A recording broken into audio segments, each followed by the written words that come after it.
Hey guys, welcome to the channel. As you see in the thumbnail, what if Ichigo couldn't bring himself to use Mugetsu Part 1? Before I start, please do support for more awesome content and subscribe my channel and like this video. Go support and follow the Shapooda for writing that awesome fanfic, and also make sure to comment on this story, link in the description. Let's start this video. An endless expanse of glittering white sand stretched under the sliver of the moon of Wako Mundo, dark sticky streaks on the dunes congealing like shadows. The scattered remains of a shattered Zanpakuto littered the blood-streaked sand at Ichigo's feet. The fringes of his shahakusho swirled around him, settling after the shunpo that left him standing over the man he hated most in this world. Blood glistened along the wide edge of Tensa's Zangetsu, cooling on the blade as Ichigo stared down at Aizen. His reiatsu fluttered in his chest, the Hogyoku gleaming where his heart should have been. The man laughed, the sound cut off by the blood in his throat. Teeth bloody, he smiled up at Ichigo in victory. Now you understand, don't you, Ryoku boy? Isolation. Loneliness. Power. Ichigo didn't move or otherwise react, watching the light fade from Aizen's eyes. He was dead, finally dead, and he could feel no joy. He gained this power to protect, but he had failed. In the silence of Wako Mundo, there was no sound but his own breath and the rush of blood in his ears. How sad that he would find himself understanding the monster that had stolen everything from him. Was this the true price to pay for power? Aizen thought so. King. He turned his attention inward. Did it not occur to you that Aizen is dead? He snapped, hardly in the mood for mind games. He's definitely not alive. The Hogyoku has rejected him. He stiffened in understanding. The Hogyoku had rejected its master, it had rejected Aizen. Which meant the Hogyoku had chosen a new master, and he was the only living soul for miles and miles.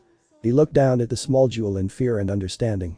The pale light reflected off its surface suddenly seemed dark, sinister.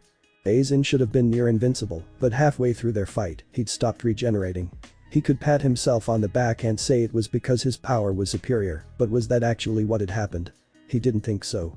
He crouched by the body, Aizen's unseeing eyes making him nervous. He reached for the Hogyoku and hesitated, his fingers lingering just a hair's breadth away from the surface.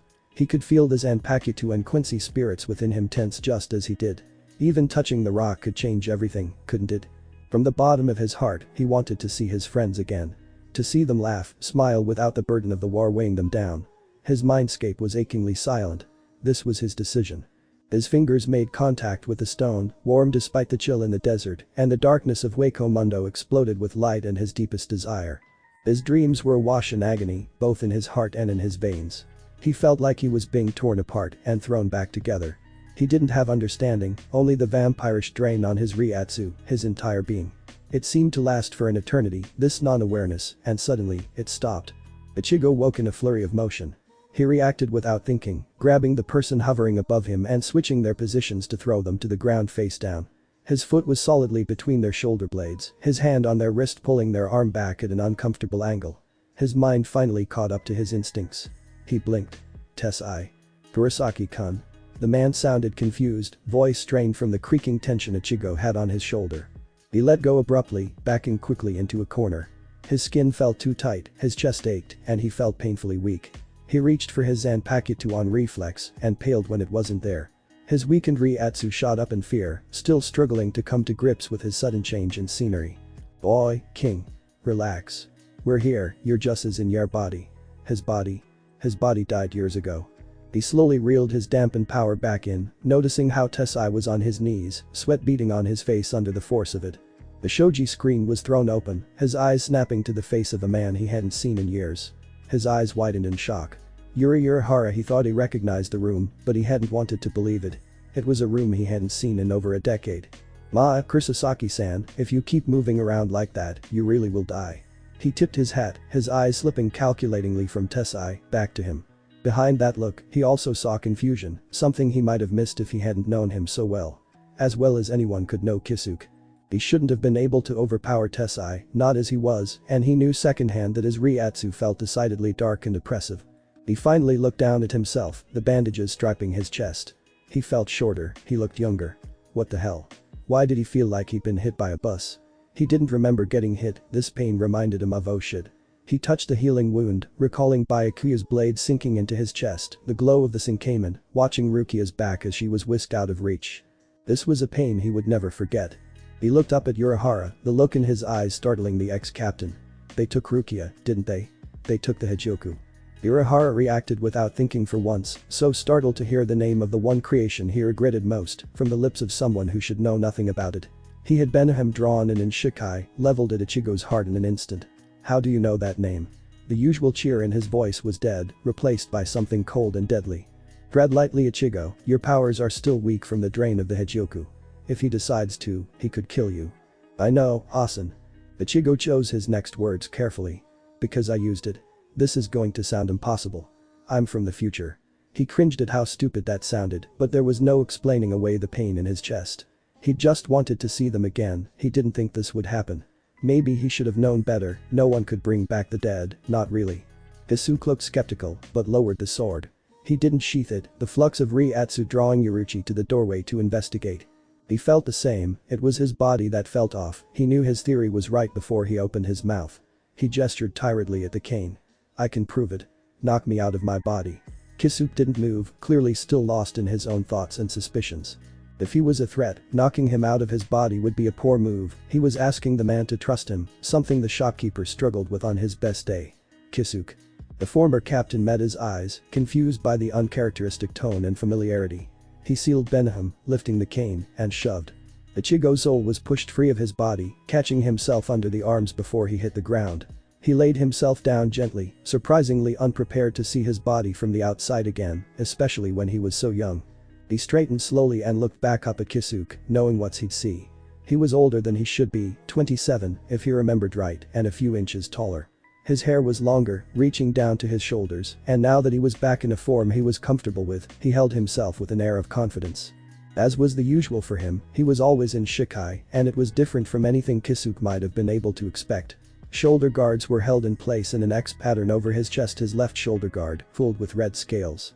The trench knife at his waist and the sword on his back were a familiar comforting weight.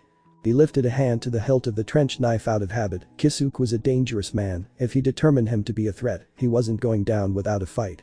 He recalled the last time he'd seen him, his arms around Yuruchi, the dead look in his eyes, the blood on his face, her bloody shook off the memory before it could take root. Kisuke didn't take his eyes off of Ichigo, but some of the tension drained from his shoulders after a moment, coming to a conclusion. Kurosaki-san, that's a sad face. What could have happened, I wonder, to make you look like that? Ichigo's brows furrowed. It's just been a while since I saw you. He looked over to the cat sitting in the doorway. Or Yuruchi. Kisuke lifted his hand to his hat, gesturing to the front room. It sounds like you have a lot to explain. He wasn't giving Ichigo room to say no. His eyes shifted to Tessai. Take care of Kurosaki-san's body. Tessai stiffened. Yes sir. Ichigo walked past Kisuke, aware of how the shopkeeper kept his guard up. He wanted him to walk first, he wasn't going to turn his back to him. Yuruchi hopped up to Kisuke's shoulder, still silent, her eyes narrowed in interest. She seemed less wary than Kisuke, but far more curious. Ichigo knew his way to the sitting room, putting his back to a wall before he sat down on the cushion. His mind racing to catch up to the presentist. What should he tell them? It would have been immediately obvious he wasn't the same Ichigo they knew, especially once his reiatsu was back to normal. Not to mention, Kisuke was smart, painfully so. Even if he left things out, it's likely he would suspect that he had, or outright guess. Kisuke sat across from him, a thoughtful frown on his face. How about you start from the beginning? The beginning? It was all so jumbled now, he wasn't sure where his story started. Ah well, I know everything you've been keeping from me, I think. I know about Aizen, you and Soul Society, my daddy trailed off, lost in the prospect of seeing his father again. His family. He'd killed Aizen, he'd killed him what felt like moments ago. Everyone was gone, and now they weren't, so why did it hurt so much? He dropped his head in his hands, pressing his palms to his eyes. He choked on a sob, struggling to beat back the feelings that were spilling over in his heart. He hadn't let himself mourn anyone, and now he had no reason to, so why didn't his heart understand? Kisuke's voice was gentle and tinged with worry. Kurosaki-san. He knew that tone, he knew it and it hurt. This Kisuke knew him as a 16-year-old teenager, he didn't know him as a man, he hadn't fought beside him as an equal, suffered loss with him. He was nearly a stranger. He hadn't realized that while he was gaining a chance, he would also be losing so much. He felt a familiar tug on his reiatsu, one he'd long since stopped fighting, and heard a dark echoing voice behind him. Get out. Ichigo dropped his hands to see Kisuke was on his feet, guard raised. Ah, Hollow-chan, isn't this my shop? His voice held strained cheer, his sword half drawn, and Yuruchi was bristling on his shoulder, claws digging in. Eyes wet with tears, Ichigo put some steel behind his voice. Zenjutsu. It's fine. The Zanpakuto didn't seem reassured, nor did he seem inclined to return to his inner world. After a long tense moment, the hollow backed off. He leaned against the wall, arms folded. Chi. He knew the hollow was just trying to protect him, but it was only making the situation worse and marginally more embarrassing. Ichigo, sole victor of the Winter War, breaks down crying in a candy shop. It was a bit worse than that, but making light of it helped him get himself under control. He rubbed his eyes, trying to hide the evidence when it was already too late. Iruchi spoke up first, her curiosity finally getting the best of her. Ichigo, who is this? He didn't know Iruchi in this timeline, but he knew she'd been following him for weeks. This is my inner hollow. He's also my Zanpakuto. He saw the look on their faces. He looked at Kisuke, his tone incredulous. Ever heard of the shattered shaft? Recognition lit up his face. It worked. Ichigo could see their doubts evaporating like a puddle in the sunshine. The bite in his hollow's voice wasn't quite as sharp as it usually was. I thought you were supposed to be smart. He could see the genius running through the ramifications of this, and he let him, waiting for the question. Kurosaki.how far into the future are you from? Why did you come back? Ichigo let out a slow breath. 11 years. Give or take. He paused, and he could feel the tension from his Zanpakuto grow as his thoughts took a dark turn. Every Inivian was gone. I didn't know this would happen when we used the Hogyoku. Zangetsu snarled, but we killed that pretentious dot. Ichigo glanced back at him in his peripheral. Not in this timeline. So what, we'll just kill him again. Isu cut in. Do you by any chance mean Aizen? The else? Ichigo could feel his Zanpakuto's patience wearing thin, and consequently, his own. He closed his eyes and let out a huff, pushing his emotions on the matter aside for a moment. Look, for now, all you need to know is that on the day of Rukia's execution, Aizen is going to betray Soul Society and take the Hogyoku to Hueco Mundo. It won't be our only chance, but it's our best chance. For a while the silence stretched, and then Kisuke finally spoke. To keep events predictable, you're going to have to act the same as you did before. Do you remember? Ichigo frowned. Like I could forget. Iruchi hopped down to the table and asked a simple question. Are you strong? It had been a long time since anyone had thought to ask that. He wondered if their trust had been misplaced. He met her gaze, his eyes deepened by sorrow, but steeled with resolve. Yeah. She seemed satisfied by this answer, sitting down with a twitch of her tail. What do you plan to do in the month leading up to her execution? We intended to use this time for you to train, but if that's no longer necessary. Ichigo asked, you're still going to train Chad and Inuo, right? Of course. He nodded, glancing down at the Zanpakuto on his hip, Zangetsu following his gaze. When our reiatsu replenishes, we're going to need help suppressing it. He grimaced. I'm better than I was, but it wasn't my top priority. Kisuke flipped out his fan, thinking. With your track record Kurosaki, to make one you won't easily shatter, I'll need to get a reading of your highest reiatsu output. Ichigo looked pained, scratching the back of his head. Zangetsu laughed. Only if you prefer everyone in Karakura end up dead. Kisuke looked intrigued, and Iruchi looked skeptical. He knew the scientist was wondering if his Zanpakuto was being arrogant or if it was the truth. He asked, how long until you're up to speed? Ichigo considered that. Maybe a couple of days. He folded his arms, feeling less confident as he posed his question. Speaking of that, would you mind if I stayed here until then? For one, he wasn't sure if he could face his family without having a meltdown, and for another, he really did need that suppressor. Kisuke didn't even pause. Of course Kurosaki. Also this. Ichigo gestured to himself. Being in my body was extremely uncomfortable. Is there any way to fix that? Kisuke looked thoughtful, taking a seat again at the table, though his eyes flicked up toward Zangetsu. It's a curious problem. Until I think of something, stay out of your body. The reasons why seemed obvious. It would suck to get his body back just to kill himself on accident. He got up, suddenly feeling claustrophobic, and Zangetsu disappeared. Thanks, Urahara-san. He looked him up and down, still surprised to see him alive. I'll be back. He knew how unstable his reiatsu must feel, and he knew that to Urahara, he was a wild card, but there was one thing that wouldn't have changed over all those years. He kept his word. He strode past them both, eager to be outside, and the second he set foot outside the shop, he shunpoed away in a burst of reishi. Even at less than a quarter of his power, no one would notice him, save for possibly Ishida. He was hiding his reiatsu, but he wasn't very good at it still, and that boy was always nosier than he ought to be. The first thing he did was run to the school, circling the building until he found his sisters. First Yuzu, then Karen. His heart caught in his throat, keeping his distance just in case they could sense him. He wanted to run straight to them, hug them and cry, but he knew that would only worry them. He didn't act like that, especially not in the past. He'd almost forgotten how distant he'd been with them. Satisfied, he ran to the only place he could think of to be alone, the only place that was always the same. He found himself standing at the foot of his mother's grave, tears already streaking his cheeks. He thought he was past crying, but it seemed he wasn't. It's been a while, Akasan. He felt the pull on his reiatsu as both of his spirits materialized beside him. He relaxed minutely, always feeling safer when they were there to watch his back.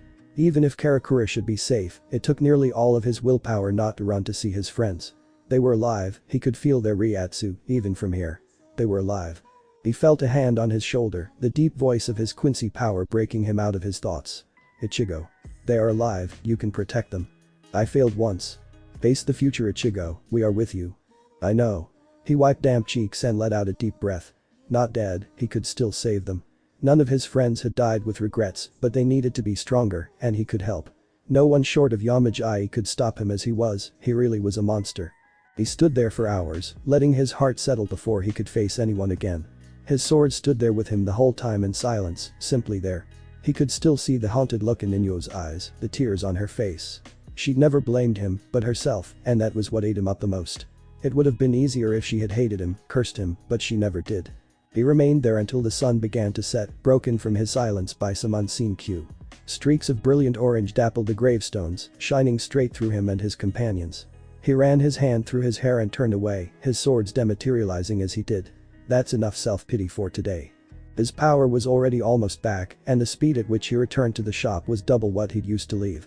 He flickered into sight with a low boom of Sunito, steeling himself to once again face Urahara. A ghost. They were all ghosts given flesh and existence, it was hard to accept after they had been gone so long. Welcome back, Kurosaki-san. Kisuke fell easily into his usual sing-song voice and token cheer, even if it was something of a farce. Ichigo felt himself slip back into the routine, grateful to the man for some familiarity. Hey, Jetabashi. He felt a familiar reiatsu and raised a brow. Ishida was here. You skipped school, he seemed genuinely concerned. Even if he didn't want to admit it. His eyes widened, how could he have forgotten? His friends hadn't been in contact with him since Rukia went missing. He opened his mouth to ask a question, but Urahara beat him to it. Yoruichi spoke to your friends, and they let your family know you'll be back in a day or so, but Uriksan was absent from that discussion. He pulled his hat down. You can rely on us, Kurosaki. He stared at him, eyes narrowing thoughtfully at the depth of that statement. He let out a breath and finally stepped inside. You don't have to say something so obvious. Is there any food in this shack, or is the storefront just for show? Of course, we were waiting for you. He turned to go inside, and Ichigo stiffened, hesitating. They were waiting for him. Ichigo, relax, these are your friends. Zangetsu no Asan's voice kicked him from his spiraling thoughts, swallowing and following after Kisuke. He was surprised to see Yoruichi in human form, Tessai, Jinta, Yoruru, all bickering. Loudly. Yoruru was being teased by Jinta, Tessai expertly picking up Jinta and dropping him on the other side of the table. Yoruichi was stealing food from Tessai and what was likely Urahara's bowl. Yoruichi dragged Ichigo over to sit, teasing him about how worried Orihime was and about how adamant his girlfriend was that he eat. It was all so painfully normal. He felt the reassurance of his power in his heart, keeping him from losing his grip from sheer happiness. He never thought he'd have this again, by the hells, he was going to enjoy it. He felt himself slipping into the routine so easily. He teased Jinta, scarfing down his food before Yoruichi could steal it. He knew she was faster than that, but she let him keep it. Urahara was his usual quietly conniving self. He even found himself laughing, forgetting, if only for a few moments, the future. Once everyone had eaten, it grew considerably less loud. Tessai took care of the dishes with Yoruru, Jinta went off to do whatever it was that he did, and that left Yoruichi, Urahara and himself. Yoruichi broke out the sake before Ichigo could stop her. Finally of drinking age, hey boy. Yo Yoruichi-san, I really shouldn't. Nonsense. She poured out a drink for all three of them, pushing it towards him.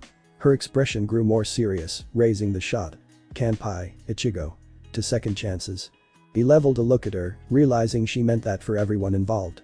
He might not be a kid anymore, but they were still all looking out for him, for each other. He glanced at Urahara, who seemed to be waiting for something. He smirked, a ghost of his usual cocky smirk, replaced by one with the confidence that came from knowing his own limits. Kanpai. He downed his own drink alongside Urahara and Yoruichi and slammed it down, smirk still in place. I'm not about to be outdone. You know, I once drank Ranjiku under the table. Oh my, Ranjiku-san. Urahara raised his fan with a smirk. Do I sense ulterior motives? He blushed, but puffed out his chest. PSH. If I lost, I had to do all her paperwork. Damn right I won. Pooh. That's some big talk, Ichigo. Yuruchi poured another, half crawling onto the table. Care to back it up? Ha. Any day. He downed the next and slammed it down, smirk still solidly in place. They went on like that until the bottle was gone, and while Ichigo had a healthy blush on his cheeks, he still seemed no worse for wear. Urahara chuckled, seeing how this was turning into a draw. I'm afraid that's the last of the sake, how about you settle this another way? Uruchi's cheeks were darkened with a blush of her own, but she also seemed relatively fine. Tag. She smirked, stepping on the table and knocking over their glasses with the force of it. I'll even go easy on you and let you try to catch me, nah. Ichigo heard his hollow accept the challenge, along with a round of loud swearing. Bring it, kitty, I only need 3/4 of my reiatsu to catch you. Uruchi seemed thrilled, shoving on the edge of the table and sending it skidding across the room, much to Kisuke's dismay. She threw up the hatch to the underground training field and stepped in, falling and landing in a crouch, only to blur away and reappear on a rock outcropping. She called. Whenever you're ready, boy. Ichigo smirked, in a playful mood for the first time in months. He hopped down, landing in a swirl of dust. Better run, Uruchi, I learned from the best. He heard Zangetsu cackling in his head, his mood infectious. He let his reiatsu spike, keeping it closed so he didn't disrupt his surroundings, and moved. All that was left behind was a cloud of dust and the boom of Senito. The Senito-Shunpo combination surprised Uruchi, his fingers almost brushing her hair before she flickered away, but he could still track her movement, she wasn't invisible. He laughed, chazzing after her, the pair ricocheting around the training field like it was a fifth the size it really was. Their disembodied laughter echoed in the massive room like it was haunted, the only sign of their presence the occasional flicker of purple or orange. They chazzed each other for over an hour, neither appearing to grow tired or bored with the game. Kisuke stood to the side and watched, a smile on his face, content to watch. After some time at it, Ichigo decided to get serious, his reiatsu flaring blue when it shot up. He appeared in Uruchi's path, catching her in his arms with a triumphant bark of laughter. Got you. She looked surprised, then indignant. Ichigo, you were holding back. He let her go, his smile stretching wider. So were you. It was fun. You haven't had fun in a while, King. He desperately needed this. Uruchi hopped back and he called, Oi, Jetabashi. The shopkeeper shunpo it across the training field, giving Uruchi a mock-pitying look. Looks like the queen of shunpo got bested by Strawberry-chan. She crossed her arms with a huff. I'd have won if we were being serious. Kisuke placated her with a smile. Ah, of course, Uruchi-san. She scowled at him, but there was no malice there. His tone grew to be serious. Kurosaki-san. If you know the future. He started to kneel, but Ichigo caught his shoulder to stop him, remembering where this was going. Now he understood his uncharacteristic melancholy, wondering how he could have forgotten. Kisuke hadn't told him the truth in the past, but he understood why. Hey, no. If you must apologize, save it for Rukia. You did nothing I didn't already want. Maybe you Eddie don't care, you were never the type to share your plans. I trust you, Kisuke.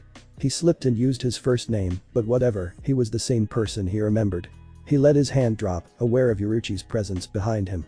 Kisuke looked genuinely surprised, watching him carefully. If I didn't know better Kurosaki-i'd say you grew up. He smiled, a teasing edge to his voice. Or became even more of a fool. Ichigo put his hands on his and huffed. Good to know you're the same as I remember. He voiced his question. You know, I wanted to know what happened to the Hogyoku. It couldn't have just disappeared. Kisuke didn't seem surprised by the question, his eyes narrowing. I've given it thought, and I didn't sense the Hogyoku on you at all. Whatever you wished for, I can only assume it erased it from existence after consuming the reiatsu you fed it or merged with the Hogyoku of this timeline, much as you merged with your past soul. I leaned towards the latter. Ichigo's shoulders relaxed, just a fraction. So there are only 2 now, not 3. That's good. Uruchi asked, what happened to the other Hogyoku? Ichigo looked up and thought, then answered, Aizen merged both Urahara's and his Hogyoku to complete them, from what I've been told. That shouldn't have happened yet. The ex-captain looked away and thought, but Ichigo recognized the look on his face. Regret. Oi, Urahara, how about you show me some Kidu? Urahara seemed surprised by the change in subject. Ichigo rubbed his neck, sheepish. I was never all that good at it, but you're the best. You were going to train me anyways, right? Uruchi smirked. Like you need to master something else. Ichigo gave her a flat look. I hardly doubt I'll ever be a master of Kido. My reiatsu is all over the place. He could be honest, he knew his control was trash compared to other Shinigami, but then, they'd had decades to refine it and he'd been far more concerned with gathering power. Kisuke relented. Okay Kurosaki, show me. Give me a second. Ichigo sighed and spoke aloud. Oi, Hollow. What do you want? You know what I want. Let's spar. You mean use me for target practice? He smirked. I didn't know you were such a wuss. And there was Zangetsu, solid behind him, hand on his inverse sword. Say that again to my face. Ichigo turned. You're a wuss. Zangetsu drew the sword, a lazily sadistic smile on his face, and Ichigo held out his palm. Bakudo number 73. To Zansho. The blue inverted pyramid of light appeared between him and his Zanpakuto, Zangetsu's sword bouncing off the shield. The pyramid wasn't the solid plane of light he'd seen when Yoruichi used it, it was jagged and unstable, the edges frizzing with energy. His Zanpakuto shouted obscenities at him, but he couldn't hear him through the buzz of the shield. He could feel his intent loud and clear in his soul though, lucky him. Ichigo ignored his sword and said, low-level Kido is difficult. Urahara observed the energy field, reaching out to touch it. Energy arsed from the shield to his hand, and he hissed. Well, you have the reiatsu, but you lack the control. He gave him a pointed look. Obviously. Ichigo groaned. I knew. It was a sore spot, so sue him. He waved his hand and the Bakudo disintegrated, his Zanpakuto's obscenities becoming audible. He winced. His creativity was always impressive. He drew his sword, stopping his attack without looking. A shockwave sent a wave of dust rolling away from them. Oh, shut up. You wanted to come out, right? You're out. Neither of them were taking this seriously, and it wasn't like his sword could hurt him anyways. Zangetsu looked offended, the two exchanging blows Urahara could barely follow. I'm not a training dummy. Suo, you're a wuss that can't handle some Kido. The rageful scream was all the answer Ichigo needed. He smiled, not fooled. This was a game, and one they played often. Yoruichi bent her knees, clearly unsure if this was cause for alarm. Zangetsu hammered at him, but Ichigo held him off with little effort, ending the exchange with his sword leveled at his throat. He rolled his eyes. Oh, calm down, you're just mad you didn't get to chase Yoruichi. He put his hands on his hip, waving his sword around. Chi. Her boobs were right there, king. Ichigo blushed, pointing his sword at Urahara. He was right there, and just no. Yoruichi laughed, finally settling on the mood of the exchange. Hollow-chan is right, Ichigo. You missed your chance. You. Ichigo brandished his sword in her direction. Don't encourage him. Urahara cleverly made no comment, but he flipped out his fan to hide his smile. What about Hadu? Zangetsu idly twirled the sword in his hand, pacing like a lion at the edge of a brushfire. Ichigo let him simmer. That's where I could use some help. I'm no good at limiting the level of destruction. If I was at full power, that Bakudo might have blown up in my face. Isu pondered this. There's no replacement for good reiatsu control, but if you're known for anything, Kurosaki, it's finding shortcuts to power. He gestured at his pacing sword. Show me a low-level Hadu. Zangetsu perked up at the promise of violence, bringing his inverted Zanpakuto across his chest in a guard. Don't hold back too much, king. That would be boring. Ichigo smirked, then braced himself and held out both hands, crossed one in front of the other. This was a Kido he'd used on more than one occasion against Frachian, and by far the Kido he was most familiar with. He didn't bother with an incantation, he didn't need it to be any more powerful than it already would be. The whirling ball of red light appeared in front of his hands, baseball-sized for a split second, then it raged like a wildfire, growing to easily be the size of a Zero. Red streams of power swirled around his arms, the glow casting deep shadows around the training field. Hadu number 31, Shakum. It shot from his hand straight in a ball of angry red light. The hollow charged up at Jitsuga just as he let the Hadu loose. The black energy clashed with the Hadu, red and black energy exploding, then spiraling into itself, cancelling out in a rictus of power. The explosion was a bit larger than Ichigo intended or expected, but the training ground was still relatively intact. The smoke cleared and an uninjured Zangetsu came into view, sword resting on his shoulder. He yawned, proving his point better than with words. Just level 31. Boring. Shut it, Hollow. He shifted to look at Kisuke, noticing Yoruichi had relocated to a place behind him and the Kido shield he'd raised before the release of his Hadu. So? Kisuke let the Kido fade, tapping his Zanpakuto on his shoulder and thought. Power is the problem. You don't seem to have a problem with home, so I wonder what changes. He wasn't posing the question to Ichigo, rather, he was musing aloud. Stand in the air, Kurosaki. Ichigo jumped, standing a few feet off the ground on a platform of reishi with no effort at all. Who taught you how to do that? Ichigo looked down at his feet, then shrugged. I just figured it out. Kisuke hummed. Instinct then. Interesting, given it's a skill that requires advanced reiatsu control. Zangetsu scowled. This Kido nonsense is particular, it's like a woman. You've seen him with women. Ain't got any tact. Ichigo shot him a dirty look, one ruined with a faint blush. He dropped the reishi he was standing on and landed back on the ground.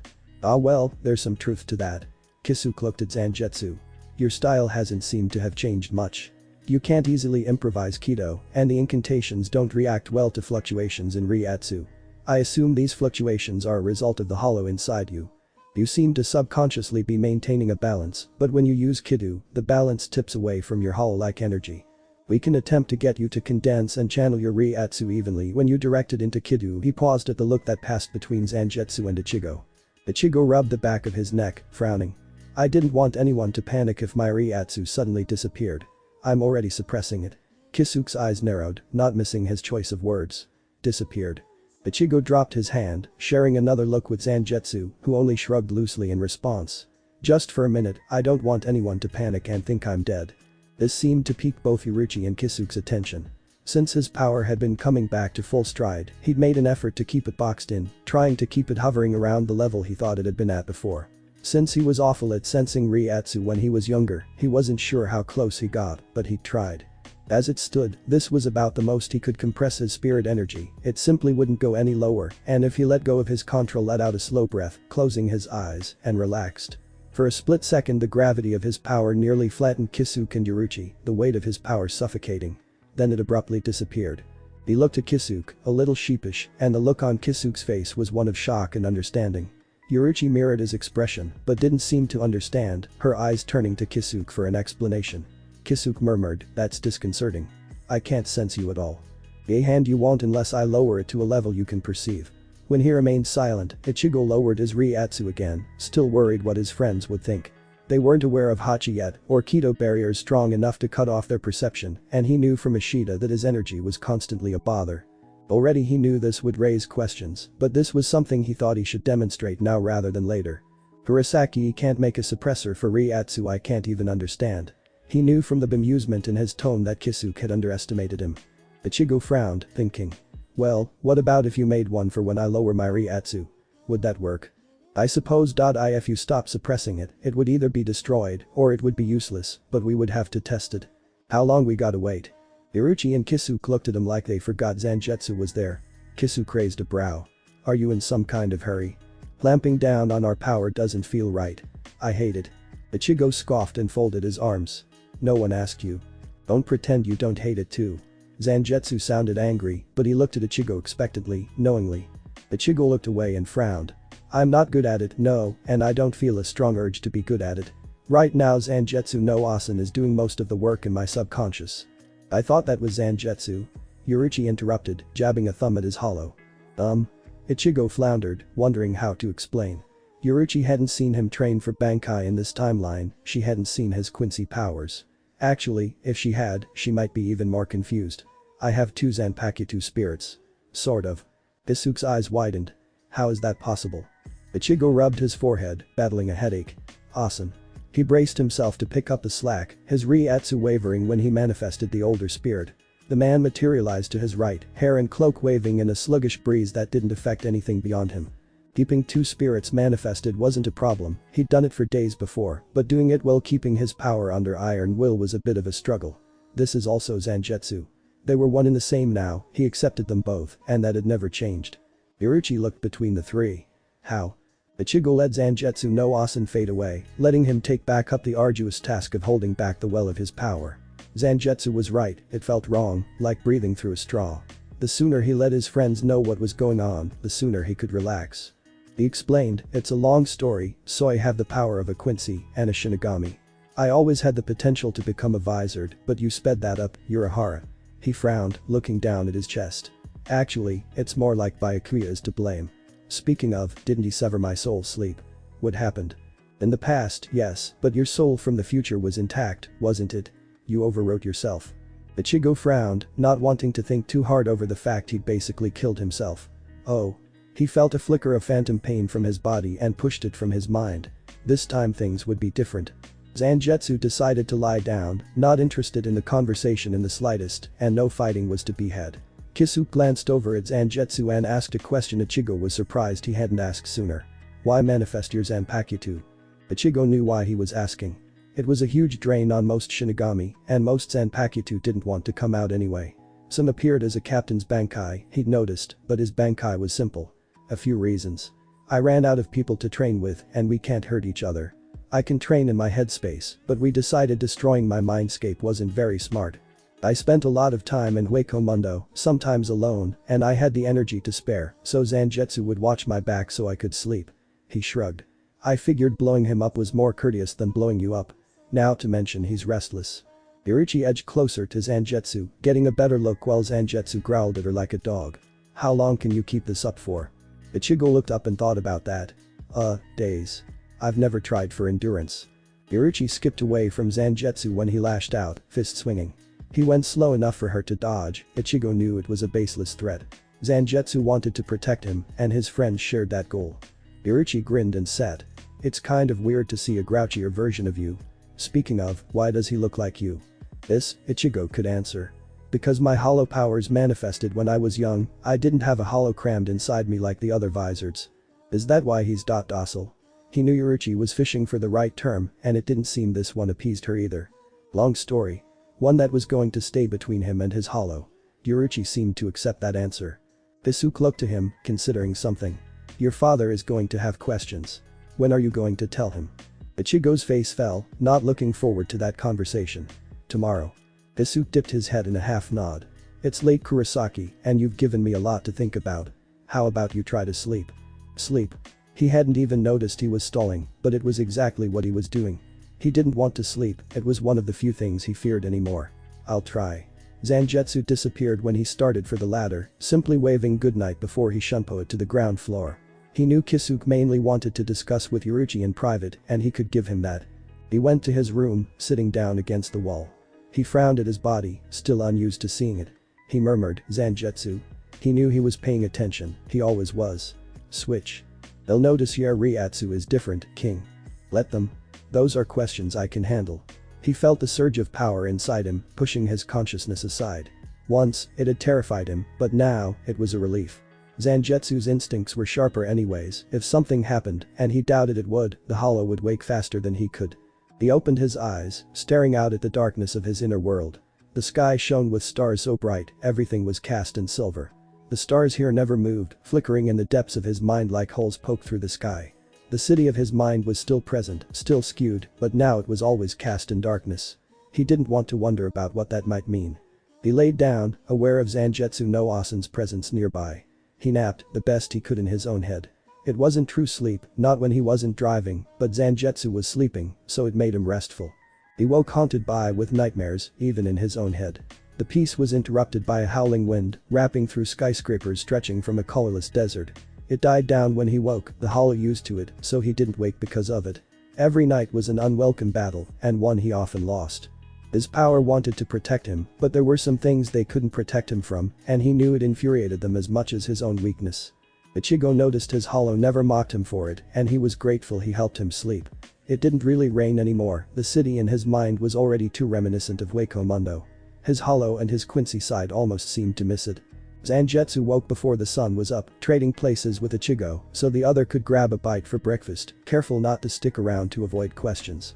He pretended not to notice the looks Urahara was giving him, the ex-captain letting him know he would have a suppressor prototype that evening, and that was that. The day was Friday, so once he felt Yuzu and Karen head to school, he stopped hovering around the house and finally stopped by the clinic. Knocking felt stupid, but barging in felt wrong too. He'd been gone for so long, this place was just a distant memory. He couldn't even remember the feel of his bed, and he almost didn't want to. He didn't fit in this life anymore, even the thought of the monotony and routine of school made him restless. It took a long time to accept, but he loved the challenge of battle, and him, but Aizen was right, now that he was at the top, he finally understood true loneliness, but from a perspective Aizen would never understand. In the end, he settled for flaring his reiatsu, just a little, an invitation. He didn't mean to trample on his feelings, but he couldn't face him otherwise. His body didn't feel right, it wasn't him, he needed to see his father face to face. He stood on the roof of a nearby house, trying not to fidget. He was nervous, he didn't know what to expect. In a shimmer of shunpo, his father was before him, just as he remembered him. He wore the remnants of his captain's Heiori, Injetsu at his side, and he wondered if this was the first time since his powers returned that he showed himself as a Shinigami. Once they got over the shock, their expressions were a mirror of each other's, sadness, regret, fear. Ichigo knew why those emotions were there, but he could see the confusion dawning on his father's face. His expression softened, a small grin lighting his face. What's with that pathetic expression, Oyaji? That broke Isin from his thoughts, an exaggerated scowl on his face. PSH. What's with that hair? You some kind of punk now? Ichigo quirked an irritated smirk. What's that goat face? You wanna fight? Isin moved, coming at him with his signature spinning kick, one Ichigo caught with one hand. He jumped back, a wide smile on his face. Looks like you turned out strong after all. The shift in the mood was abrupt, but he could feel the pride in his father's voice. His chest felt tight. Oyaji. Are you going to tell me what's going on? He looked away, his eyes focusing somewhere out of sight. After the secrets I've kept from you, I feel like a hypocrite asking. You did what you had to do, I don't blame you. I guess I actually understand now. Ichigo hadn't even thought about what he would tell him. There are some things I couldn't keep secret if I tried. He sat, because this was going to be a long talk. His father took the hint and joined him, sitting and waiting in silence. The focus and attention he spared him made him a bit uneasy, he wasn't expecting it. He started to explain, leading with what he told Urahara and Yuruchi. He told him he was from the future, he told him about Aizen, about the Hogyoku, about his rescue of Rukia, even about Wako Mundo, and his reiatsu, explaining what he'd felt when his reiatsu disappeared the night before. He couldn't bring himself to tell him in the future he was dead, that he'd failed Yuzu and Karen. He told him as much as he dared, but he left out the details, he didn't even know where to start. He finally lapsed into silence, watching his father carefully, anxiously. The future, huh? Isin looked off to the east, towards Yuzu and Karen's school. He could feel them, even from here, just like he knew his father could. Was it that bad? Ichigo didn't answer, he couldn't, but he knew that his father had guessed what had happened. He wasn't a puzzle, he was simple in his goals. His friends and his family were everything. Without them. I'll be here to protect your sisters. You do what you need to do. Ichigo wasn't expecting him to say that, staring back at him with determination. His dad was still his dad. Ichigo looked away, feeling guilty. I was selfish. His dad didn't say anything, so he kept talking. I didn't use Mugetsu, Aizen got away. He hadn't been able to tell him before, but he'd feel like a coward if he didn't. He didn't look at him, he couldn't, not until he said his name. He said it with the force of a parent, he couldn't ignore that. Ichigo, don't blame yourself for what Aizen did. I don't know what the future was like, but you have a second chance. He smiled gently. Don't dwell on the past. Future. He laughed quietly. You know what I mean. He knew it was foolish to expect his father to berate him for his mistakes, but he hadn't expected to feel so much better after talking to him. Ah, thanks, Oyaji.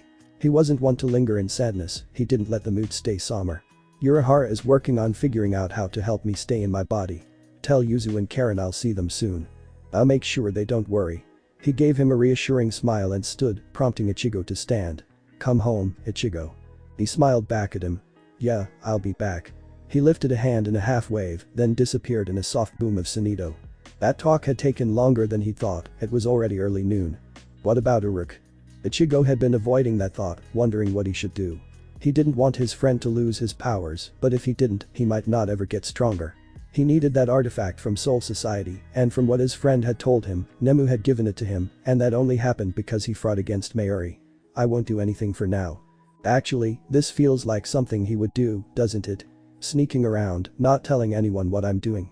He'd be so proud. That thought held some heavy sarcasm. He knew the Quincy had skipped school, and he knew him far better than the Ichigo of the past, so sensing his reiatsu was simple, especially when he already knew his favorite place to train. He shunpoed most of the way, then stopped to walk, approaching cautiously. Ishida in this time was less of a friend and more of a begrudging ally. He gave Ishida more than enough time to see he wasn't a threat, stepping from the trees with a carefree wave. Yo, Ishida. Ishida had his bow drawn and leveled at him, suspicion in his eyes. Who are you, Shinigami? He still spat the word like a curse, but Ichigo couldn't blame him. Isn't that obvious? Your reiatsu is different. The Kurosaki I know doesn't have two swords, and his reiatsu might be monstrous, but it's nothing like this. His arms raised, threatening to shoot. Kurosaki had to admit it took balls to face someone you knew was stronger, he was proud of his friend. I'm Ichigo alright, just a few years removed. I'm from the future, Ishida. He didn't look convinced, nor did he lower his bow. You think I'm stupid, Shinigami? No, you're anything but stupid, Ishida, which is why I'm telling you the truth. He wondered what he could do to make him believe him, but he didn't know where to start. You know, I never actually told you this, in the past, actually, tomorrow, in this timeline, I was training with Urahara in a process called encroachment to get my Shinigami powers back. My inner world was crumbling, I was going to become a hollow. I was about to die for real. I had to find my own power, the power that had hidden itself deep in my soul when Byakuya severed my soul sleep. I thought about you, I remembered what you said about Ryoku, about how you knew what I was. I'd used it before, but I didn't know what I was doing, and I never thought to look for my own ribbon. I found my powers, and in a roundabout way, you sort of saved my life. I never thanked you for that. Ishida's bow loosened, but he didn't lower it. Your reiatsu. Feels hollow-like. Yeah. I got my powers back, but I was already holofying, I was a little too late. My Shinigami and hollow power is one and the same. It was a half-truth, but he didn't want Ishida to know about his Quincy blood. Not yet. He crossed his arms, making it even clearer he didn't intend to fight. Any other questions? Ishida let his bow dissolve, seemingly comfortable with the distance between them. Why come back in time? Ichigo's expression grew somber, not wanting to lie to Ishida. He'd always been there to back him up, he was arguably the strongest of his close friends, and he deserved the whole truth, even if he was too much of a coward to give it to Chad and Inyo. I didn't intend to. You were all killed, I missed you. For reasons I'm sure you understand, I can't tell you how it was possible, but you'll know soon. Ishida said nothing, and when the silence stretched, Ichigo continued. It's strange. This is my past, my life, but I feel like an outsider. Kurosaki. Ichigo continued as if he hadn't spoken. You and I came to be good friends, you know. He hoped that still happened, Ishida had been a good friend, he'd always tried to help him stay good. People thought he was cold, but that was the opposite of the man he knew. Any other questions? You're not going to tell me what's going to happen? Ichigo smiled ruefully. You know I can't do that. I just wanted you to hear it from me. I'm strong enough to save Rukia on my own, but I want you to come anyway. Ishida pushed up his glasses, brows furrowed. Of course I'm going, I have to pay those Shinigami back for attacking me. Ichigo smirked. Yeah. Can I count on you? Don't ask stupid questions, Kurosaki. He turned to leave, but paused, remembering something. Oh yeah, if you stop sensing my reiatsu, I'm not dead, don't get too excited. I'll see ya in a few days, Ishida. He was gone in a boom of sonido before Ishida could say anything else. He wanted to help his friend train, but he didn't want to disrupt events any more than he already had. Technically, he could bypass Urahara altogether and just go to the rukongai through Garganta, but that would mean tripping Mayuri's sensors in a way that would change the timeline even more. Sure, he was confident he could take on multiple captains, especially as they were now, but he needed them to be present for Aizen's betrayal, and if Aizen knew a Garganta opened in Soul Society without his orders, he'd be on him like frost in a snowstorm. It soured his stomach to know he was just going to be sitting on his hands while Aizen slaughtered the Central 46 while he toyed with Hinamori, but he couldn't take the risk. If he had Ishida's or Orihim's soft heart, he might not have been able to do it. He took some time to clear his head, waiting for school to let out, then went to go find Inuo and Chad, because they deserved to know the truth, especially when they were going to be putting their lives on the line. He knew Yoruichi had already spoken to his friends, they knew the situation with Rukia, and they knew he was going to go after her. He found them in the industrial district in a half-built factory. Even with his pitiful skills, it was easy to find the reiatsu of the people he cared about. He shunpoed to the window, dropping inside. Yoruichi seemed to be expecting him because the cat just flicked an ear, acknowledging him. Chad didn't outwardly react to his presence, but Inuo did, her eyes widening. Kurosaki-kun.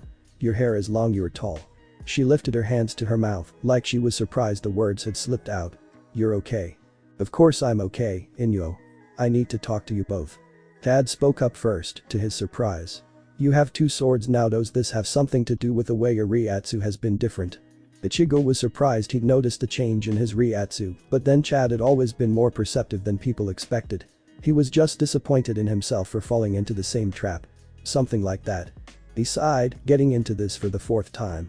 He'd hoped it would be easily, but it still felt weird. I'm from the future. That sounds like bullshit, but it's true. I don't want you to worry, I'm still mostly the same. Mostly. He was more ruthless, he didn't stop to try to talk people down from the ledge anymore. If they faced him, they usually died, it's how things were.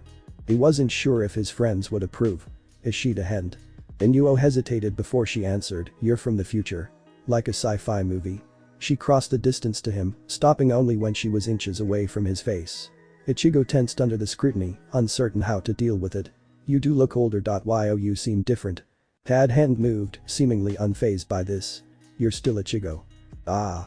Tad tilted his head in a subtle nod, having heard enough. Inuo frowned, taking a step back to give Ichigo his space again. Why? How?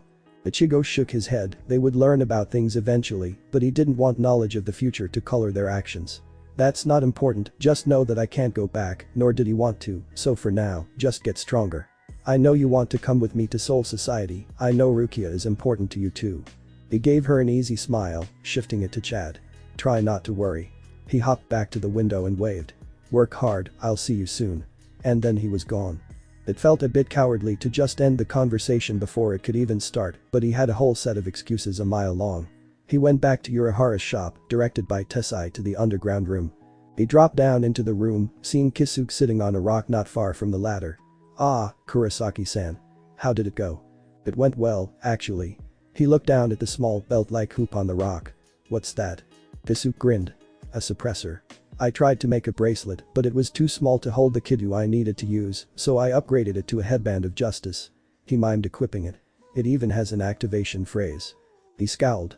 No way in hell am I wearing that ing headband again. Kisuke beamed. I made you one before.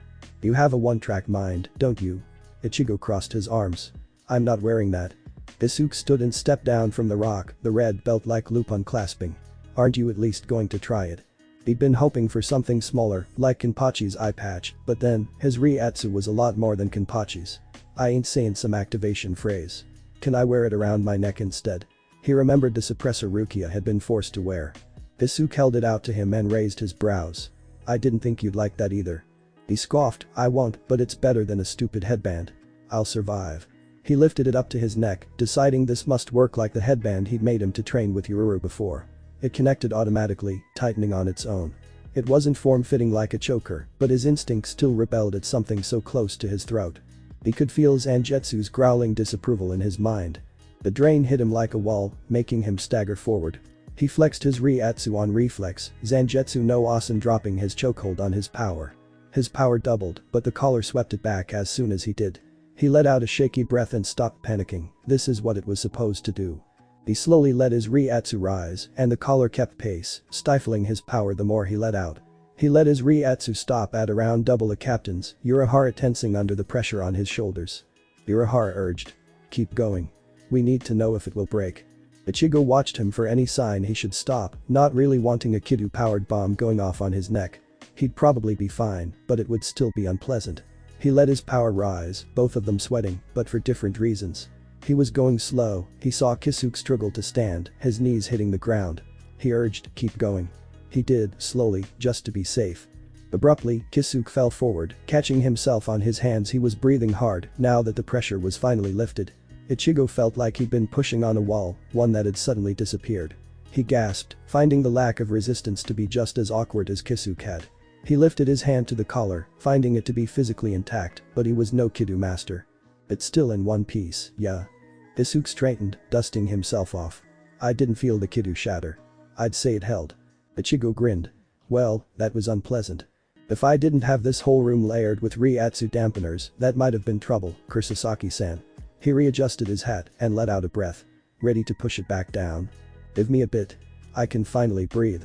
He felt a lot better, lighter, faster, stronger. Normal. Did you figure out how to get me back in my body? Kisuke grinned back at him. Patience, Kurosaki-san. I'm beginning to think you don't appreciate my efforts. There was no real insult in his tone, if anything, it seemed the challenge was wholly welcomed. Ichigo's smile softened. People expect a lot from a genius, from people who are strong. He was speaking from experience. There had been a lot of expectations heaped onto his shoulders when he was young, something he knew those around him felt guilty over, but he'd grown used to it. He couldn't let them down. He didn't linger on that thought, changing the subject yet again. Now how about helping me sort out my reiatsu? It would be easier to help if you were more forthcoming. Ichigo raised his brows. Ah, but you know about Akasan, didn't you make that gigai for her? Kisuke laughed. You really do know everything. And here I thought you were holding out on me. I inherited her Quincy powers, it's making me a bit more unstable now that they're as active as my Shinigami powers. Kisuke whistled, spinning his cane. That you can balance them at all is a feat. I can't even give you shit for not having them managed, I'm surprised you're doing as well as you are. Ichigo shrugged. I needed to manage them to win, so I learned how. Stubborn as I expected, Kurosaki-san. He drew his Zanpakuto, dropping the sheath, and slipped into Shikai. I'll assume that means you still learn on the fly. I'm not sure how much of a threat I am to you, but it's worth a shot. Ichigo drew his swords, a smile spreading across his face. He was more than a little eager for this. I'd be a fool if I didn't see you as a threat, Jetabashi. Urahara might not match him in terms of raw destructive power, but he had a feeling Kisu could kill him if he put his mind to it. The only reason he failed against Aizen was because the Hogyoku was stronger than he ever imagined it could be.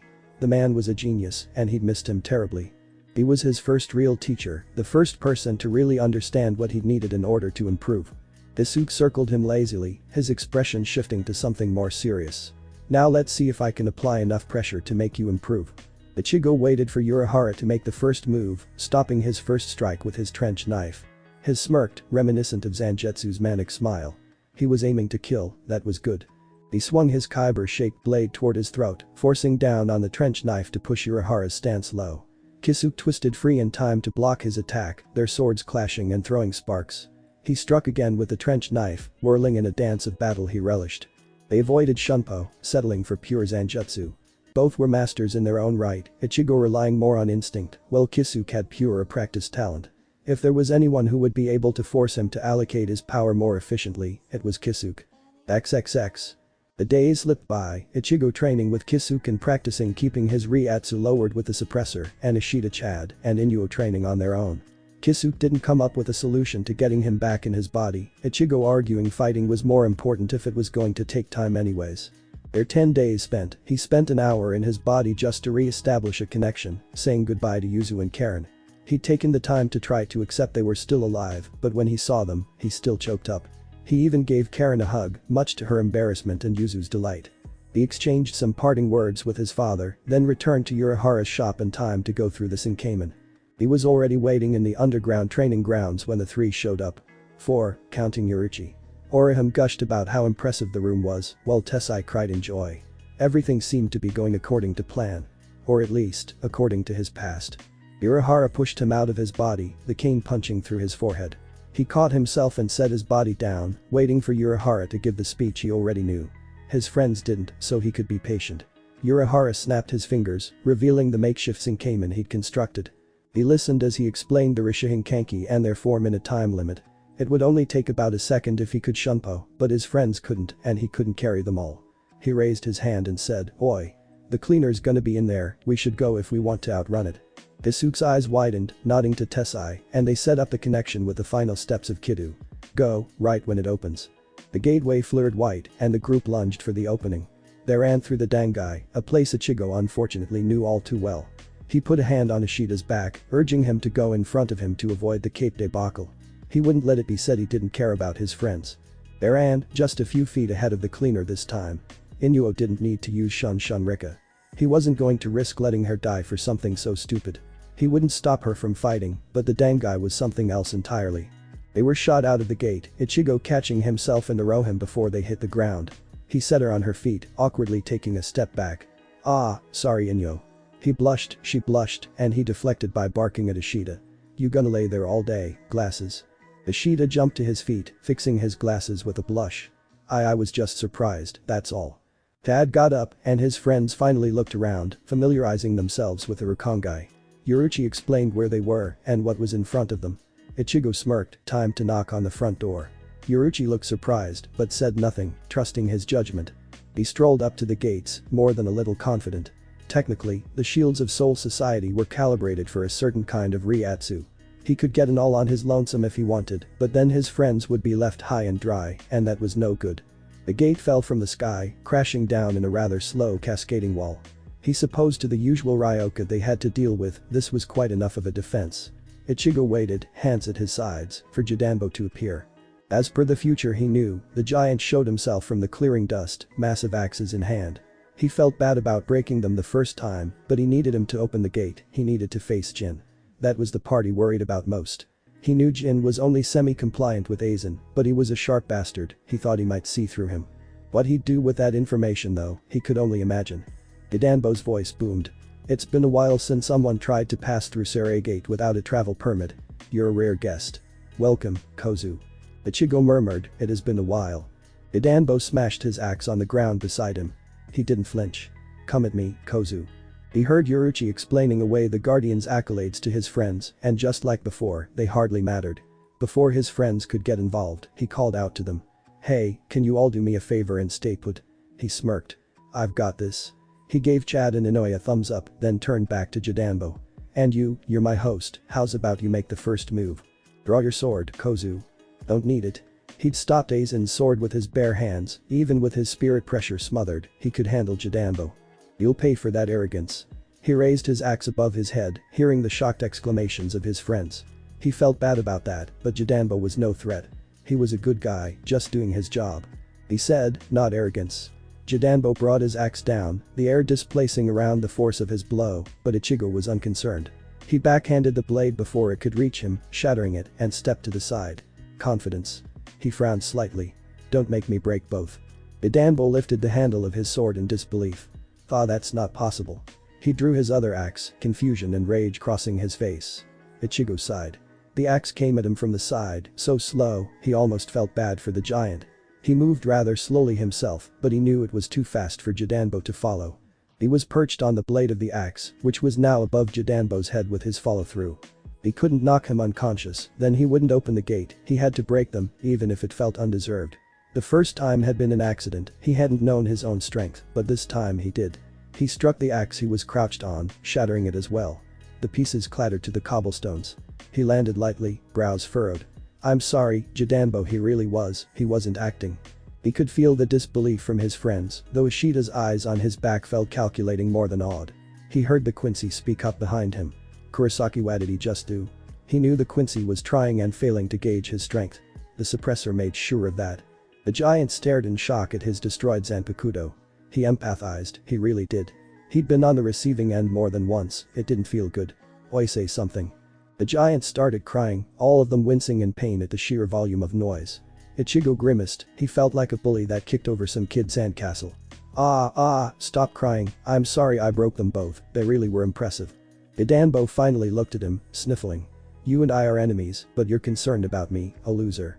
He braced himself, stiffening when he dropped those giant hands on his shoulders. "What a big heart, you really are great." He still felt bad, trying to remember what it was he'd said. "Well, you were crying, wouldn't anyone want to console someone like that?" Jidanbo straightened, pulling himself together. "What kind of a man am I, crying over broken axes? It's been 300 years since I became the guardian of the White Road Gate, and in all that time, I never lost once. You're the first man to defeat me." He still had tears in his eyes, and Ichigo crossed his fingers that he would open the gate. Jidanbo, grant your permission to enter through the White Road Gate." And there it was. He smiled. Thanks Jidanbo." Inuo spoke up. "You'll really let us pass?" "I lost your leader, so it's only right, isn't it?" Ishida fumed. "Kurosaki isn't our leader." Jidanbo questioned, "Your name is Kurosaki?" Ichigo scowled at Ishida, then answered Jidanbo. Kurosaki Ichigo." "Ichigo, huh? That's a cute name." Ichigo couldn't let that slide, he almost forgot about that. He frowned. "Ichi means one, and go means protect. That ain't cute." Jidanbo only smiled. "Take care Ichigo. I don't know why you're passing through this gate, but on the other side, they're all strong." Ichigo remembered his past response, and found it ironic that it would actually be accurate now. "I know." Jidanbo looked amused. "So long as you know." He crouched, fingers displacing the dirt to reach under the base of the gate. "Stand back, I'll open the gate." He heaved, muscles straining, and slowly straightened, revealing Seireitei on the other side.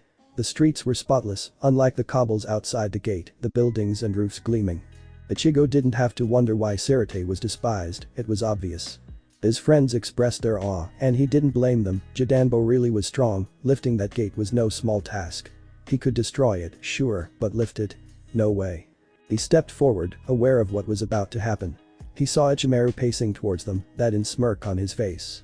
Jidanbo told him what he already knew, shaking in fear. It's the captain of the third squad. Ichimaru-jin." The captain stopped short of the gate. This isn't good." Almost faster than Ichigo could follow, Jin released his sword and extended his wakizashi, slicing Jidanbo's arm clean off. "I'm sorry Jidanbo." He cried out, "Jidanbo." The giant groaned in pain, catching the gate on his shoulders before it could fall. "Let it go Jidanbo, it's fine." He had a lot of heart, he felt bad knowing this could have been avoided, but he was consoled by the fact that Inoue could heal him. Jin straightened from his stance. "Unacceptable. A guardian isn't supposed to open the gates." Ichimaru stepped forward, that snake-like grin widening. "When a gatekeeper loses it means death." Ichigo stepped in, sword drawn, and as expected, Jin blocked him. Both of them were holding back significantly, it was almost pathetic. "Oi." What kind of guy attacks someone unarmed? Jin jumped back and smirked. You're not afraid of me? What a weird kid. Irichi called out. Ichigo, stand down. So you're Kurosaki Ichigo?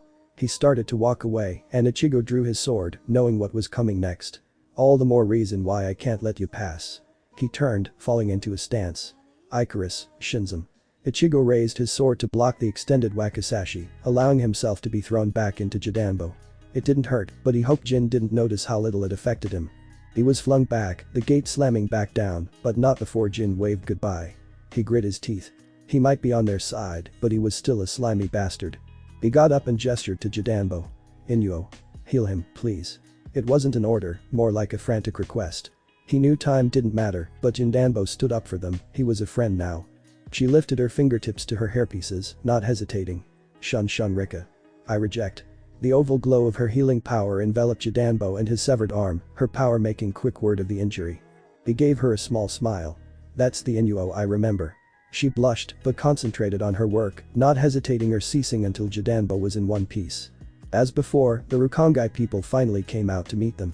He almost forgot about Shapooda, but Chad deserved some closure, and he still needed to wait to meet Ganju and the Shibas.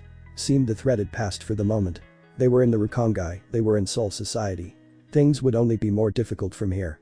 Night fell on the rukongai, and they made their way inside the elder's house, Ichigo reassuring them they were where they needed to be. He knew Ganju was going to stop here, and when he heard the thunder of the boar's feet, he smiled. And there he is. Right on schedule, the Shiba heir tumbled through the doorway and into the room. Ichigo wasn't as shocked as his companions, but he was aware this was weird. At this point in his life, even the gates of hell wouldn't be shocking. Ganju groaned and stood, brushing himself off with a mutter. Ah, thrown again by Bonnie-chan. He straightened with that punk-ass smile Ichigo had come to recognize. It's been a while, old man. The elder stood. Ganju, go home. What? I come to visit after so long and that's the greeting I get. He noticed Ichigo, who had stood up before Ganju had come flying through the door. What's a filthy Shinigami doing here? He stepped right up into his space, lifting his hand to pat his cheek. I said, what's a? Ichigo snapped his hand up, catching his wrist before he could touch him. He smirked stiffly. Don't touch me. Ganju ripped his arm free, and Ichigo let him. The Shiba shouted, you wanna fight? Pick his ass, king. Ichigo tried not to roll his eyes. That's hardly fair, now is it? That would be like kicking the elderly when they're dead. He shot Ganju an annoyed smirk. That's my line. Ichigo traded insults with his cousin, while Ishida demanded to know just who Ganju was. Ganju overheard and jabbed a thumb into his own chest. You don't know. His friends articulated that indeed, they didn't know the name of the idiot that had decided to grace them with his presence. I'll tell you. I'm Ganju. The self-proclaimed Crimson Bullet of West Rukongai. Self-professed want to call you a Nikki candidate for 14 years. And West Rukongai's self-proclaimed top Shinigami hater. Ichigo cleaned out his ear. Is that all? Ganju attacked him, and he let him throw him out into the street, a smirk on his face. He slid back on his heels, waiting for another attack. He reiterated. Is that all you've got? He hadn't left his Zanpakuto aside this time, but he didn't need them. Ganju came at him, fist swinging, and he was ready. It had been a while since he'd fought without his swords in an all-out brawl, it was fun. He dodged, blocked, and punched back, not letting Ganju's attacks hit. He only hit him a couple of times, careful to hold back. He was finally understanding how Kenpachi felt. He was almost disappointed when the alarm his goons brought ran out. Ganju tripped and skidded on his face. He jumped up. It's 9 already. Shit. He whistled and Bonnie-chan jumped over Ichigo's head, Ganju jumping astride and riding off in a rush, shouting insults the whole way. Ichigo crossed his arms and muttered, I'm not a dandelion. He wasn't so quick to anger as before, but it still pissed him off. He turned to Yoruichi. We're going to see the Shibas tomorrow, right? Yoruichi looked a bit surprised he'd known, then seemed to realize how pointless that was. Yes. Good. He stormed off inside and sat with a disappointed huff. That was fun, too bad Ikkaku was a domineering bitch. Yeah, king, you said it. Shit, you're rubbing off on me. What, no one else is tired? His friends blanched, all mumbling various excuses and apologies. It wasn't long before they went to sleep for real, but instead of joining them, Ichigo relocated to the roof. He still couldn't sleep, not like this, and he didn't want his friends asking questions. Yoruichi noticed and followed him, and he wished she hadn't. Ichigo. He heard her pause on the roof, but didn't turn to look, his eyes on the stars. What do you want, Yoruichi? What are you doing out here? He closed his eyes, staring up at the sky. Can't sleep. That wasn't true, he could, but not like this. He felt his hollow spirit rush up to replace him, and he let him. Maybe it was cowardly, but he was tired, and he trusted Zangetsu. He felt the darkness rush up to take over, filling his sclera with black. His hollow turned yellow eyes towards the cat. "Shoo, kitty. He's fine." She greeted him. "Hollow is he?" Zangetsu bared his teeth, defensive. "We were fine before you showed up, we'll be fine after." Irichi wasn't cowed, sitting with her tail curled around her feet. "It seems like you're making a habit of this." She wasn't addressing Zangetsu, but Ichigo. "Tell her. It's fine." Zangetsu frowned, looking back up at the sky. It was weird, telling the truth. King gets nightmares.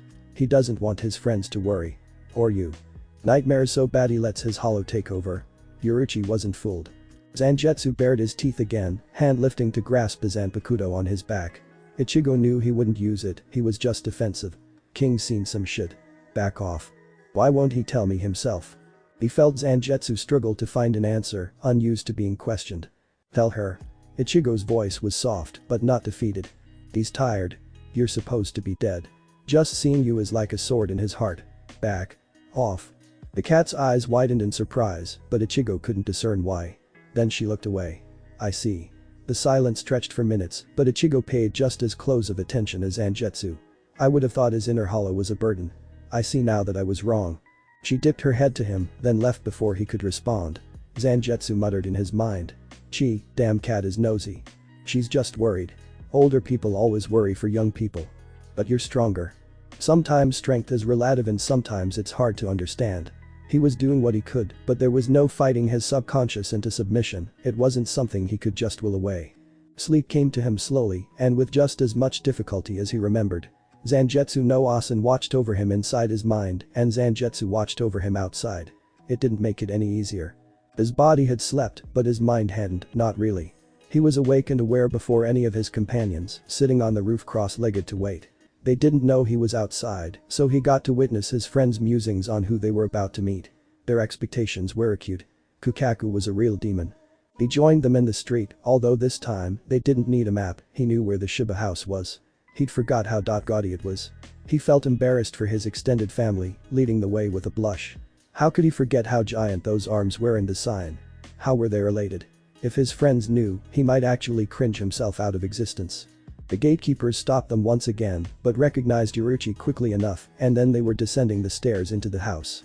He felt like he was sweating. Why was this so awkward? Maybe because he already knew what was about to happen. This time, when it was revealed Ganju was a Shiba, he didn't fight so much they pissed off his sister.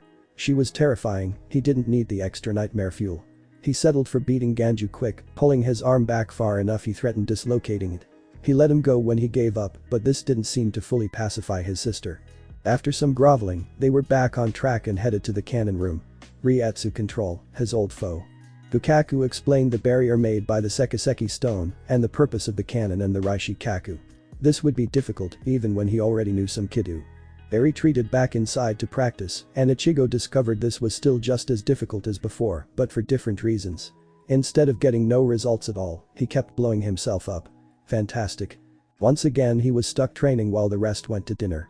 He remembered what Ganju told him, but it did no good now. Even with the suppressor on, he struggled.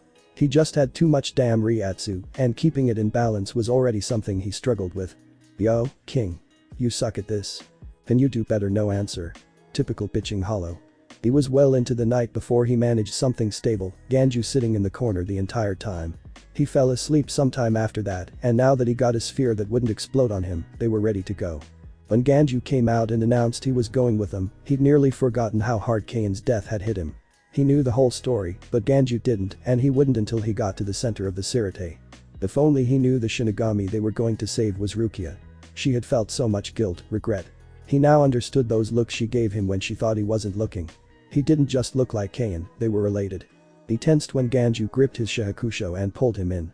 I'll go with you, I'll see what a Shinigami is really like. Ganju let him go, and he scowled at his cousin. Well, looks like we're working together then. Irichi went to give the cannonball Kidu her first try, and as Ichigo expected, her form was flawless. He muttered, show off. She preened under the praise from his friends. They went inside the cannon, gathering around the sphere, and all output reiatsu in a solid, stable sphere. Ichigo was getting the hang of it again, but with more than Shinigami reiatsu, it was a little complicated. If he didn't have the suppressor, he didn't think this would be possible at all. He heard Ikkaku reciting the incantation, bracing himself for the launch much as he had the first time. It was less jarring than he expected, even knowing what was to come. He looked out at the Seireitei for a moment, struck by the fact it was actually a beautiful sunrise. Why hadn't he remembered that? His attention returned to Ganju when he pulled out the scroll, explaining that they needed to regulate their reiatsu output for the second part to work. One mistake and it'll be the end. I'm counting on you. Ichigo was less than confident this time around. Focus. Focus. Focus. Flower Crane Cannon Launch Method 2.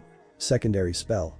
Fate of 3 Sparrows, Fate of 4 Dragons, blocked in from 5 directions, unable to return 6 miles, Wind of the Heavens, Orangutan, Spoons, Crane of Elm. He continued to chant, but Ichigo stopped listening. He was focusing on boxing in his reiatsu. Ichigo. Too much. He heard Chad's voice, but didn't open his eyes. He was concentrating, and that wasn't helping. Ichigo. This time it was Ishida. Ichigo snapped, shut up. I know. You idiot, you made me read the same line twice. And now Ganju. Great, this was just as disastrous as the first time. Then the ball hit the shield, the clash was jarring when they were stuck in an oversized marble. Arcs of power shot from the impact like lightning, the shield resisting the cannonball. Then it suddenly gave, and like before, they were through it, suspended in the air before the backlash sent them flying. Fortunately, yet again, he was closest to his cousin, thanks to his bickering. Yoruichi jumped to his shoulder, and again, Chad was sent flying off on his own after he threw Ishida back into Orihime. Well, at least things were going according to plan. He called out to Orihime and Ishida. I'll find you. He gave them a smile. Be strong. Then the field collapsed and sent them rocketing across Seireitei. Yoruichi was separated from them like before, but he marked that as a good thing. He could catch himself on his own, but he let Ganju use his Kidu to catch them. Ganju held out his palm, tracing a circle in the air. Turned to sand. Seppa. He had a weird perspective now, knowing he was his cousin. As much as Ganju grated his nerves, he was proud of him, he was good. They hit the sand and it was just as awful this time as the first time. They burst out of the sand spluttering and bickering, and right on schedule, Ikkaku and Yumichika showed up with Ikkaku doing his stupid lucky dance. He'd wiped that from his memory as quickly as he could apparently, because he got to re-experience it like it was brand new. Again, Ganju ran off with Yumichika tailing him, and he had to smile as he climbed out of that sand pit. Ikkaku's got a bankai. This could be some serious fun. But he's hell-bent on not using it. Don't get your hopes up. Ikkaku asked, why didn't you run like the other guy? Now his answer was different, a lazy smile stretching across his face. I want to fight. Before it had simply been the motivation to win and the honor not to run, but now he felt a thrill of anticipation.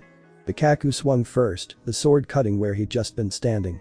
He dodged with little effort, disappearing and reappearing behind him, his trench knife resting against the side of his neck.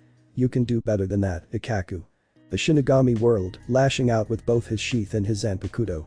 The motion would have cut his throat if Ichigo hadn't pulled away. Ikkaku snapped, why didn't you kill me? Idiot. Ichigo smirked. Where's the fun in that? How about you fight me for real? What's your name? Kurosaki Ichigo. He didn't need his swords, but he drew the other out of respect for the man he knew and the hope of a good fight. Suddenly, Ikkaku smiled, and if he was aware of the gap in their power, he didn't seem to care. Ichi, huh? That's a good name. He slammed the end of his sheath to the hilt of his sword. Lengthen, Hazukimaru. It looked like a spear, but he knew Ikkaku's style well, it was a Sansetsuken. Ikkaku thrust the spear towards his heart. He knocked the spear aside, getting in close, and instead of being caught off guard, this time he was ready for the separation. He caught the bladed length of the Sansetsuken with his other hand, stopping the blade before it could reach him. He stepped inside his guard, headbutting Ikkaku in the nose before he could pull back. Ikkaku staggered, blood gushing down his face, and yanked on his Zanpakuto. Ichigo let him have it, a bit disappointed to see the staff was cracked where he grabbed it. Too much, he had to hold back even more. The Shinigami narrowed his eyes at Ichigo. You're playing with me. What of it? I think my captain's gonna like you. The Sansetsuken snapped back into a spear, the blood on Ikkaku's face dripping down his jaw to his neck, soaking the collar of his shahakusho. Ichigo felt his smile widen at the prospect of beating down Zaraki. For one, the way he used his Zanpakuto pissed him off, and for another, that man just didn't know how to stay down. When he ever died for keeps, he knew what squad he wanted. He called dibs on the 11th. I'm looking forward to meeting him, if he's anything like you. He let his reiatsu spike a little, drawling, come on Ikkaku, we're all alone, stop holding back. Who says I'm Ichigo was suddenly behind him, blood spraying from a wound that crossed from Ikkaku's shoulder to his navel. Ikkaku whirled on instinct, eyes wide in shock. He lashed out as his weapon separated, and if Ichigo was slow, the blade would have wrapped behind his sword to catch him in the neck. Ichigo wasn't slow. He struck with the kyber blade, shattering Ikkaku's zanpakuto, then hit him in the gut with the back end of the trench knife. Ikkaku crumpled in a heap, unconscious. Ichigo looked down at him and muttered, he's either stupid or seriously dedicated to keeping his secret. He's disappointing, is what he is. We can only hope Zaraki is more entertaining. Ichigo agreed, but at the same time, disagreed. We're here to save Rukia and kill Aizen, remember? Yeah, but who says we can't also have some fun? He crouched down by Ikkaku's transformed zanpakuto, removing the end of the hilt to find that staunching bomb he knew he kept there. He applied a generous amount to his wounds, then sat nearby to wait for the idiot to wake up. He didn't have to wait long before he sensed the other Shinigami gain consciousness. Ikkaku looked around, noticing him. Ichigo. He looked surprised, then annoyed. Why are you still here? Why didn't you kill me, you idiot? Ichigo rolled his eyes. You're welcome, you ungrateful bastard. I should thank you for letting me live with the shame of defeat. He scoffed. Oh, shut up, that's my line. You think it feels good to defeat someone that's holding back more than half of their strength? What sort of victory is that? Ikkaku's eyes widened, and Ichigo could follow his thoughts easily enough. Your captain has the reiatsu sensing ability of a damn paper bag, of course he didn't notice. Did you think I wouldn't? Truth be told, he hadn't sensed he was holding anything back from his reiatsu alone, but the feeling he got from his sword was very telling. Ikkaku's shadow stretched behind him like a monster, but before him stood a man. The image didn't fit. How can you possibly know all this? Ikkaku looked down, eyes widening when he saw what he'd used to prevent him from bleeding out. This time around, Ikkaku hadn't used it in their fight, he shouldn't have known about it. He could call it a slip-up, but honestly, it didn't matter this far into the game. Ichigo stood and crouched over him. Does it matter? If you die, I won't ever get to fight you again. I don't like leaving a fight unresolved. Ikkaku grimaced, but let it slide, watching Ichigo warily. What do you want anyways? I'm here for Kichiki Rukia. What do you want with her? Ichigo answered with confidence. We're here to save her. He asked, how many of you are there? At least 7 or 8, right? Nah, 5 humans, including me, and a cat. Ikkaku blanched. You can't be serious.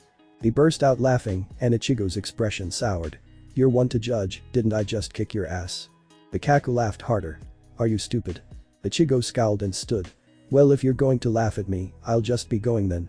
Ikkaku got his laughter under control and asked, aren't you going to interrogate me? I already know where she is. White Tower, right. See you, Ikkaku. He started away, losing interest. Hey Ichigo. He paused and looked back. What?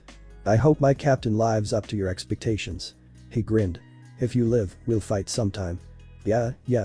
He disappeared, using Shunpo to find Ganju. Instead of wasting his time fighting and running from a bunch of unseated Shinigami, he ran along the rooftops, too quickly for them to see. He saw a firework go off, changing directions minutely. He hoped things were going well for his friends, he wished he could be there to see them fight, but it was as much of a mystery now as it had been in the past. He found Ganju and acted out their failed plan to take Hinataro as a hostage. He sensed Chad getting closer, feeling awful that he was going to have to leave him behind yet again. He ran, knocking aside any Shinigami that stood in their path with ease. Once Hinataro was leading them through the sewers, he and Ganju got the story of why Hinataro was helping them. He was struck again by how guilty Rukia felt by all of this. That idiot should have known better, of course he would come after her, and damn her brother and his stupid pride. Once they came out closer to the center of Seireitei, he knew Renji would be waiting. He was looking forward to this fight the most, he realized. He wasn't his friend yet, but he would be, and he took his friendship with Rukia so seriously, Ichigo had to wonder what took him so long to switch sides. Hey. Both of you, stay back. He stepped forward, the mist clearing to reveal the Fukatecho descending the stairs. He lifted his reiatsu sensing shades and scowled across at Ichigo. It's been a while. Remember me? He felt the phantom pain of his zanpakuto shredding his shoulder. How could I forget Aburai Renji? Renji closed the distance between them. That's a surprise you even remembered my name. You should be flattered. Ichigo lifted his hand to the sword slung across his back. I have a hard time remembering names and faces. Renji called out. Ichigo, that's the squad 6 Fukatecho. We. Ichigo didn't take his eyes off Aburai. I know, it's fine. I'll win. Ichigo started forward while Renji spoke. I don't know how you managed to survive. You should be dead. Sorry about that. I'm a tough guy to kill. Renji drew his zanpakuto, walking faster. It ends here, I told you I'd be the one to kill the one who stole Rukia's powers. If you're alive, Rukia won't ever get her powers back. Ichigo felt real anger bubble up inside him. How can you judge when you only brought her back to kill her? He rushed forward, the bandages on Zangetsu unfurling as he swung to attack. He swung slow, and Renji blocked him, then pushed him back and countered. He blocked each attack Renji threw at him, leaning into his sword when he blocked. He started to pressure him back, his reiatsu rising in warning. Renji snarled, "What's your plan? So what if you beat me? There are 13 Taichos, and another 12 Fukateichos." Ichigo kept his anger at bay as much as he could manage, his eyes narrowing. "So I'll just keep winning. What's with that confidence? You think just because your Zanpakuto's different now, that you're stronger?" He pushed against Ichigo's sword, and Ichigo jumped back, putting distance between them. Renji ran his palm over the blade. "Howl, Zabumaru." He jabbed at his midsection, and Ichigo raised his Zanpakuto to guard. The flat point of his Zanpakuto struck the flat of his blade, the segments in Renji's sword separating and pushing him back. With the suppressor coupled with his own efforts, he really was pushed back on his heels. He raised his reiatsu, holding his ground against Renji's attack, and stopped himself short before he could get flung into a building.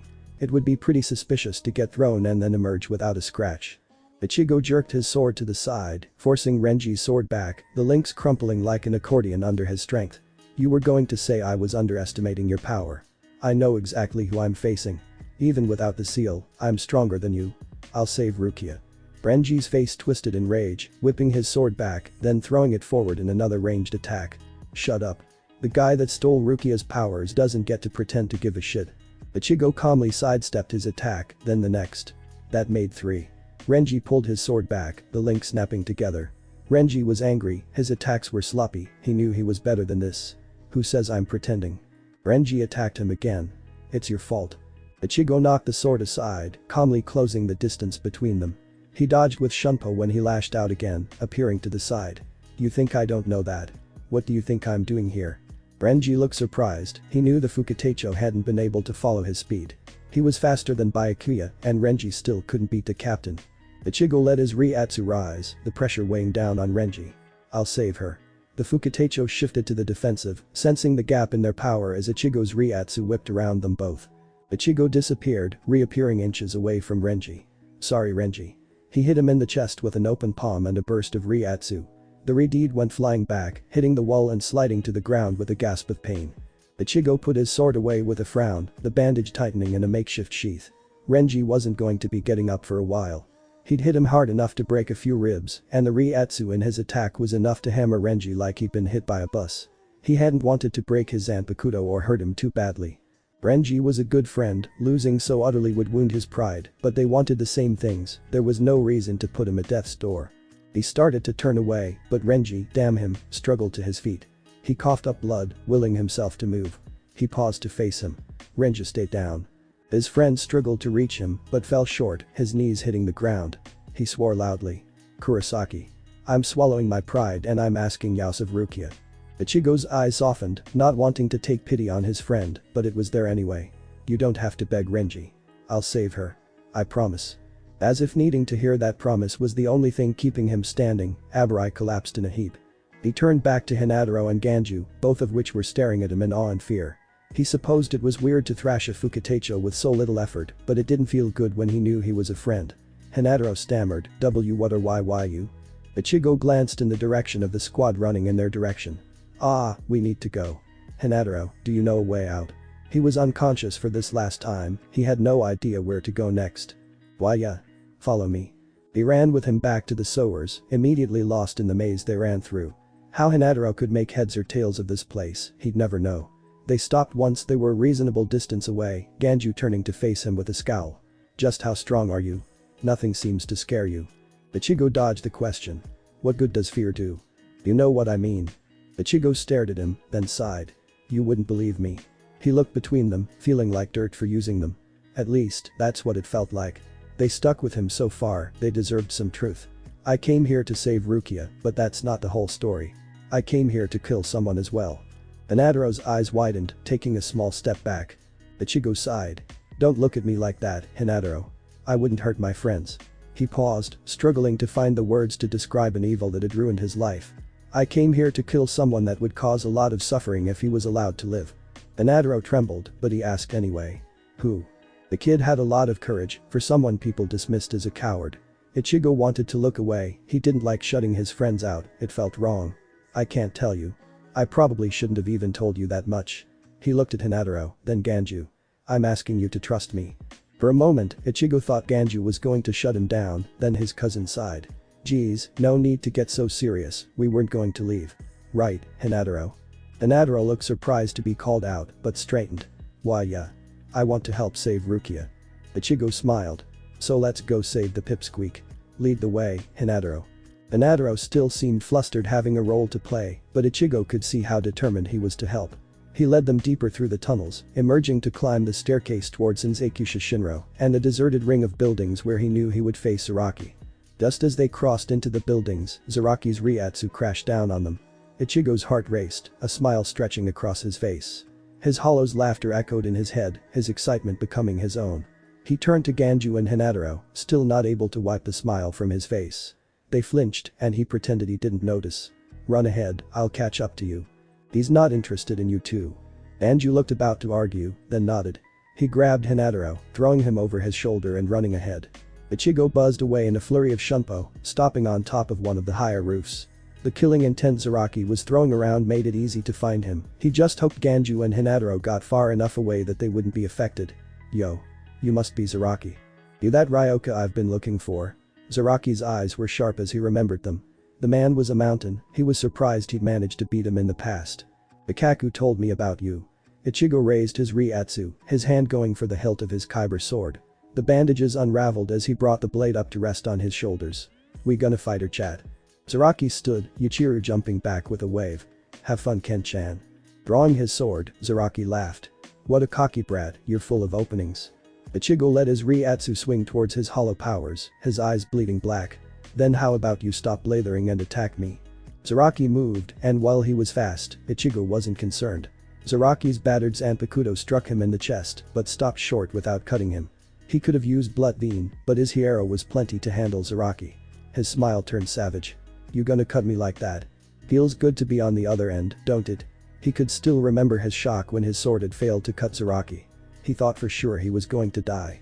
Zaraki's eyes widened in shock, and before he could react, Ichigo drew his sword up inside his guard, slashing him across the chest. Blood splattered on the roof tiles as he distanced himself. Zaraki's shock melted into a bellowing laugh. Yes. I don't know what kind of monster you are, Kozu, but don't stop there.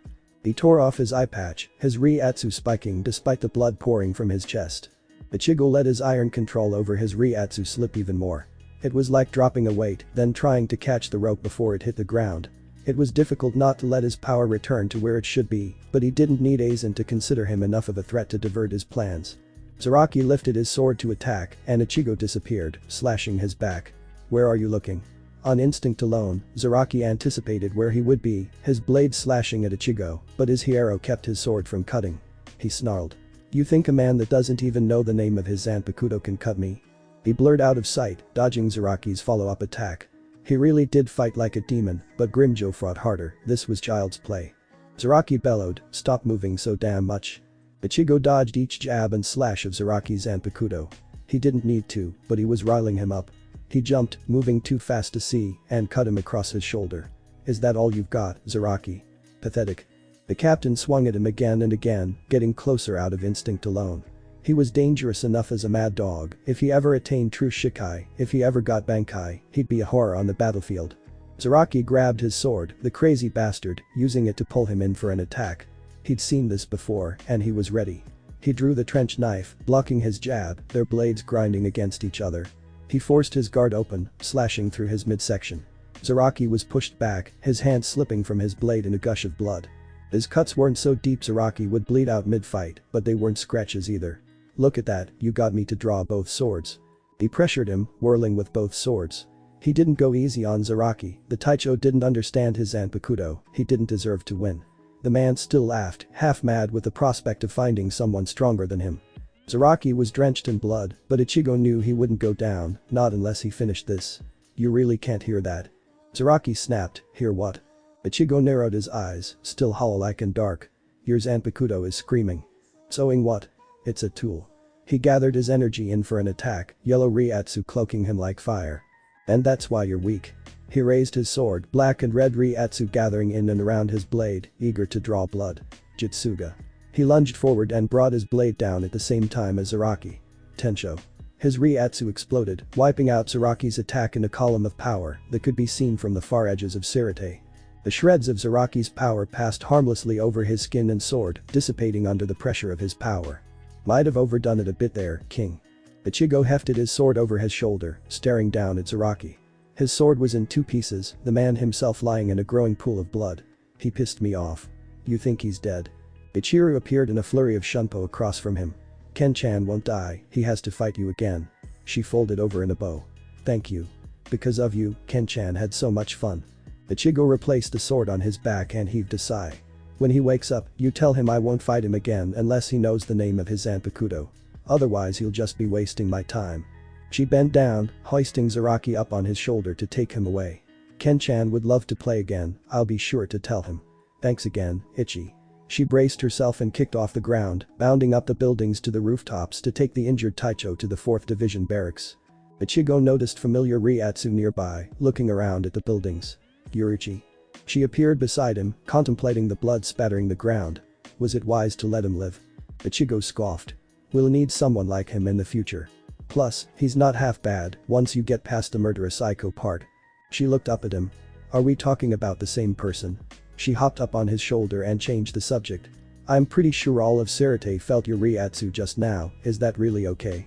Ichigo felt her claws dig in as he shunpoed to the roof, racing away from Seireitei Shinro. Aizen's already making his moves, he's faked his own death, unless I do something wildly uncharacteristic, nothing should change. She asked, Ichigo, where are you going?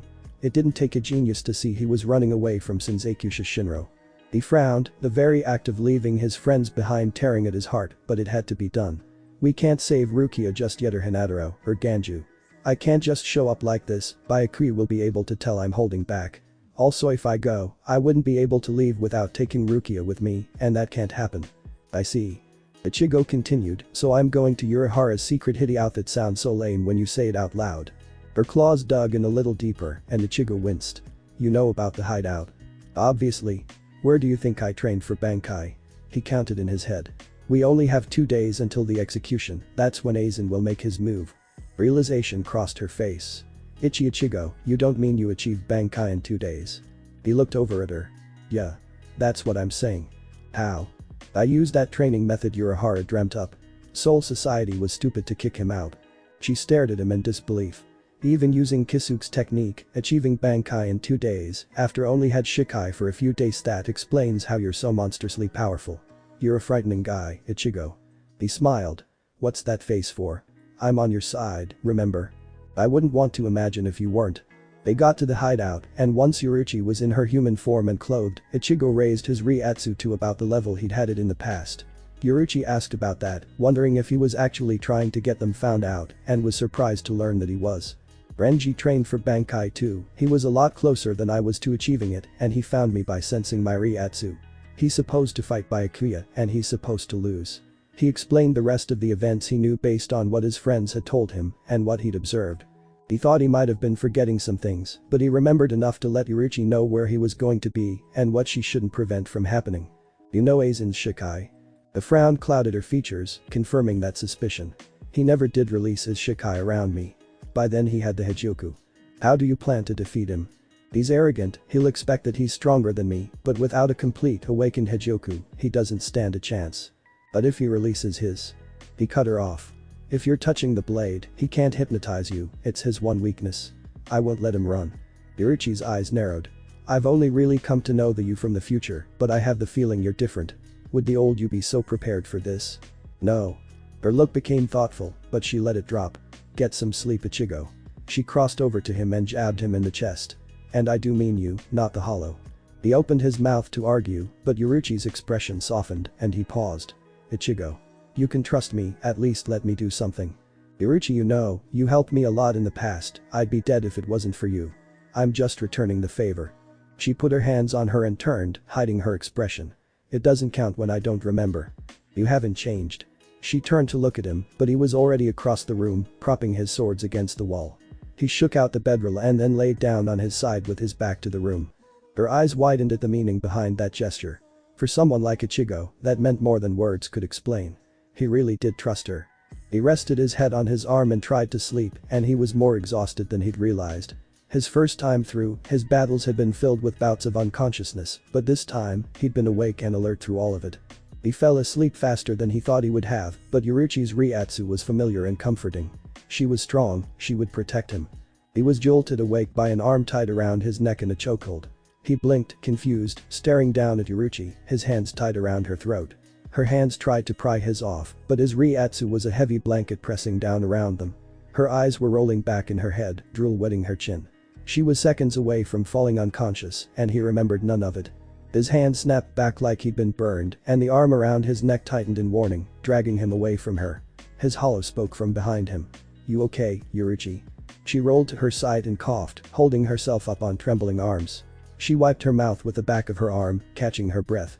Her voice was rough, he was surprised he hadn't crushed her throat. "I'll live, how is he?" He realized he could barely breathe himself, and his hollow's hold loosened. "You in there, King?"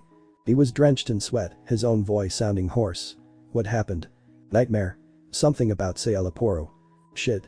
Zangetsu let him go, and the first thing he did was shift to his knees, his forehead pressed to the ground. "Yorichi, I'm sorry." He was having flashbacks to Ishida, to his bankai sticking through his guts. He hadn't even been conscious for that image was one he'd only seen in his nightmares weeks later, and now he wondered how he'd never remembered. He felt Yorichi's hand on his head. "Ichigo, get up. You don't have anything to apologize for. I was going to kill you." He felt tears stinging his eyes, and he didn't move, squeezing his eyes shut to stop them. His heart was hammering in his chest so hard that it hurt, his reiatsu fleetingly unstable. "I was careless, it's not your fault. Ichigo, please get up." Her voice was soft, soothing, despite the roughness. Her fingers slid through his hair and he really did cry. "I keep forgetting how young you are." He looked up at her, tears streaking his cheeks, and she dragged him into a stiff, one-armed hug. He supposed it might have been awkward in any other situation, but at the moment, it didn't matter. He could feel Zangetsu hovering nearby, offering silent support. Zangetsu helped him, but at the end of the day, he was still a piece of his own soul. She held him while he held himself, one arm around his shoulders, and let him cry. She didn't ask him questions, she didn't say anything, she was just there. He grit his teeth, his tears slipping silently over his cheeks. He'd gotten so good at hiding that pain, only his shoulders shook. He'd nearly killed her, the only remnants of the nightmare to blame were pain, fear, vulnerability, and the raging desire to make it all stop. He cried until he couldn't cry anymore, awkwardly half in her lap. They hadn't said anything at all in over an hour. Ichigo was getting tired, and while he was still shaken, he'd clamped down on all the feelings he'd let loose. He pulled away, his neck screaming in protest. He rubbed it and sat there, eyes red as he stared at his zanpakutos. He could still see Ishida impaled on his bankai, eyes wide in pain and shock. He said he wouldn't make the same mistakes, and here he was, making the same mistakes. Zangetsu hadn't moved, still standing behind him, waiting. He knew he felt all he felt, and then some. He was grateful he had nothing to say to mock him. "Thanks, Yorichi." She reached out to touch his cheek, earning his attention and erasing the last traces of his tears. She drew her hand back and smiled, her usual cocky smirk. "I'm your friend, Ichigo. You have a lot of friends. Don't forget it, we're here for you." She shifted her legs to stand, stiff from being still for so long. He started again. I told you, Ichigo." Her tone was sharp, chiding, "You have nothing to apologize for. Now you really do need to sleep." She grimaced. "I'd give you something to help, but we all need you alert if necessary." "I agree." His brows furrowed in distress. "Please don't tell anyone. I don't want them to worry." "I won't, but Ichigo, keeping secrets will worry them more than the truth. Try to remember that. I won't force you to do anything, but at least talk to someone, even if it's your zanpakuto. Please." She stated it like an order, worry clouding her features. She stared at him until Ichigo looked away, then stood, stretching. "You're too strong to look so sad." She went into the other room, giving him the space she knew he needed. He sat in silence for a while, then got up and laid back on the bedroll with a sigh. He looked at Zangetsu and asked quietly. "How bad was it, really?" Zangetsu sat next to him cross-legged, thinking. "Well, your reiatsu spiked pretty badly." Yorichi was worried how many captains would notice. "She tried to wake you up and, well, you know the rest." "I don't remember my nightmare. From what you were shouting, it was definitely a memory. Still can't really remember Seireitei. Only pieces. We know what you know. I can't remember if you don't." "I know." Ichigo lifted his hands to rub over his face, then dropped his hands to his stomach. Sleep, Ichigo. We're watching. He muttered, haven't heard from you in a while, Asen. You've kept your Quincy powers at bay, which is smart, it's suspicious enough that you have the reiatsu of a hollow. Ah. True enough, the only person that might have noticed was Ishida, and he hadn't seen him since they broke through the barrier. He closed his eyes, then rolled to his side, curling up in a ball. Sail him for making him feel weak. He only remembered flashes, but none of the memories were good. I almost feel bad for Byakuya. Why's that? He's going to be facing you when you're in an awful mood. Zangetsu was right, nightmares like this always shortened his patience and his temper. He lifted his hand to his side, old wounds along his back twinging. He'd been very careful no one saw, he wasn't ready for those kind of questions. Is it bad that I'm looking forward to killing him? Say Laporo. Zangetsu thought about it. I'm looking forward to it too. An asshole. He muttered, you look forward to killing anything. The silence stretched and he felt himself slipping into sleep again. Aizen first, king. This time there were no nightmares, his dreams were sweet, recalling his battle with Aizen instead. He was ready, that bastard wasn't going to get away, not again. Know what, I'm going to take liberties with Ichigo's powers from Mugetsu onwards. For one, I'm convinced they don't actually make sense, and I can't make heads or tails of what was a lie or a half-truth and what his real powers even are, since they just get immediately destroyed. For another, I have a feeling Kubo was in the middle of a stress-induced mental breakdown, so I'll take the end of Bleach as canon only loosely. Poor Kubo. I really do feel bad for him, but instead of agonizing over all this, I'd rather just write using the soul of what Bleach was. Also, lots of good answers for my Mugetsu question by the way, thanks guys. By a stroke of luck, the premise for this story falls into canon. Yay. I changed the ending to the last chapter a bit based off some critique, as well as my own misgivings. As always, don't be afraid to tell me if something seems off, I won't be offended, I always welcome critique. Thanks for sticking with my story guys, I hope it stays entertaining. Enjoy. I hope my pacing issue is getting better. Child of Darkness. XXX. Ichigo woke up with a bit of a headache, but he felt remarkably rested given the circumstances. Zangetsu faded away now that he wasn't needed and he replaced his zanpakutos on his back and at his hip. It felt weird not to have them at hand, he liked knowing he could defend himself at a moment's notice. He was distracted, barely exchanging a mouthful of words with Yuruchi before she left and returned with food. He was grateful she didn't bring up the night before, his pride might not have been able to take it and he thought she understood. He would have plenty of time to deal with whatever fun new psychosis he was harboring once Aizen was dead. After a bite to eat, Ichigo raised his reiatsu again for Renji to find and sat down with his zanpakutos in his lap in the stance for Jinzen. He was used to getting yanked in and out of his inner world, but he couldn't remember the last time he'd done it so formally. He was still awful at meditation, and by the time he calmed his rattled heart and got close, he sensed Renji's reiatsu nearby. He muttered a curse and opened his eyes, but didn't get up, watching as Renji made a characteristically loud entrance, an explosion raining down debris around the base of the ladder. He didn't have to bust up the hatch, stupid pineapple. Renji jumped, landing at the base of the ladder in a crouch. Dust cleared as the Fukatecho stood and hefted his zanpakuto to his shoulder. His voice echoed in the cavern. Huo, what's this? A secret underground training base. Ichigo's tone was flat when he called up to him. About time you found us, Renji. What was that? Ichigo wasn't really in the mood. He spoke fast. You came to tell us Rukia's execution date has been moved up to noon tomorrow and you want to practice Bankai, right? Get to it then. Renji sounded skeptical. How do you know that? Ichigo didn't feel the need to answer. He closed his eyes, content to ignore him, but his scowl deepened when Renji poked him in the head with his zanpakuto and taunted, what, the Ryoka is too good for Bankai training. I already have Bankai. He didn't open his eyes, hoping he would just go away. Renji was taken aback, incredulous. What? You're joking. He leveled a flat stare at him, his reiatsu curling around him in annoyance. Do I look like I'm joking? Yuruchi seemed to be able to sense his mood better than Renji. She called out from across the training field in warning. Leave him alone, Renji. Renji didn't heed her warning, real irritation leaking into his voice. So you're going to waste time napping instead of training to save Rukia? Was that promise you made worth nothing? Ichigo had just about had it. He wasn't alone, sure, but was the only one that knew just how much was at stake if he failed. He couldn't fail, not again, but he wasn't sure if what he was feeling was confidence or denial. There was at least one thing he knew for sure, and that was his own power. Renji wanted to pick a fight, then so be it. He let his reiatsu go, he didn't even try to slow that metaphorical rope, he just let the weight fall, stopping it short of suffocating. Renji fell to his knees, sweat rolling up his face. It wasn't Shinigami Reiatsu, it was Hollow Reiatsu, through and through. I'm meditating. He wasn't sure, but from the look on Renji's face, he thought his eyes might have changed. He was biased now, seeing Zangetsu's eyes didn't frighten him anymore, they were simply familiar, but he knew from the outside, they were less than friendly. He didn't throw his power around for the fun of it, despite his anger, there was a purpose. Renji didn't believe he was strong enough, he was a tactile sort of guy, but now he had proof. He pulled back his reiatsu, the collar taking the brunt of the work, now that he wasn't fighting against it. Renji sucked in a breath now that he could, jumping back and brandishing his sword at him. What are you? You're clearly not the kid I fought a few days ago. He looked older, sure, but not enough to be confused with someone else, even if the first time Renji saw him in person it was dark and short-lived. Was he really that different? He was tired of keeping secrets from his friends, and it wasn't like Renji would magically not challenge Byakuya because he revealed when he was from. The idiot was far too stubborn for that. He knew he lost, but he respected Renji's feelings, that fight was his. He said, I think I'd know if I wasn't me. I'm Ichigo, I'm just a few years displaced. What does that even mean? Iruchi appeared behind him, but he didn't look.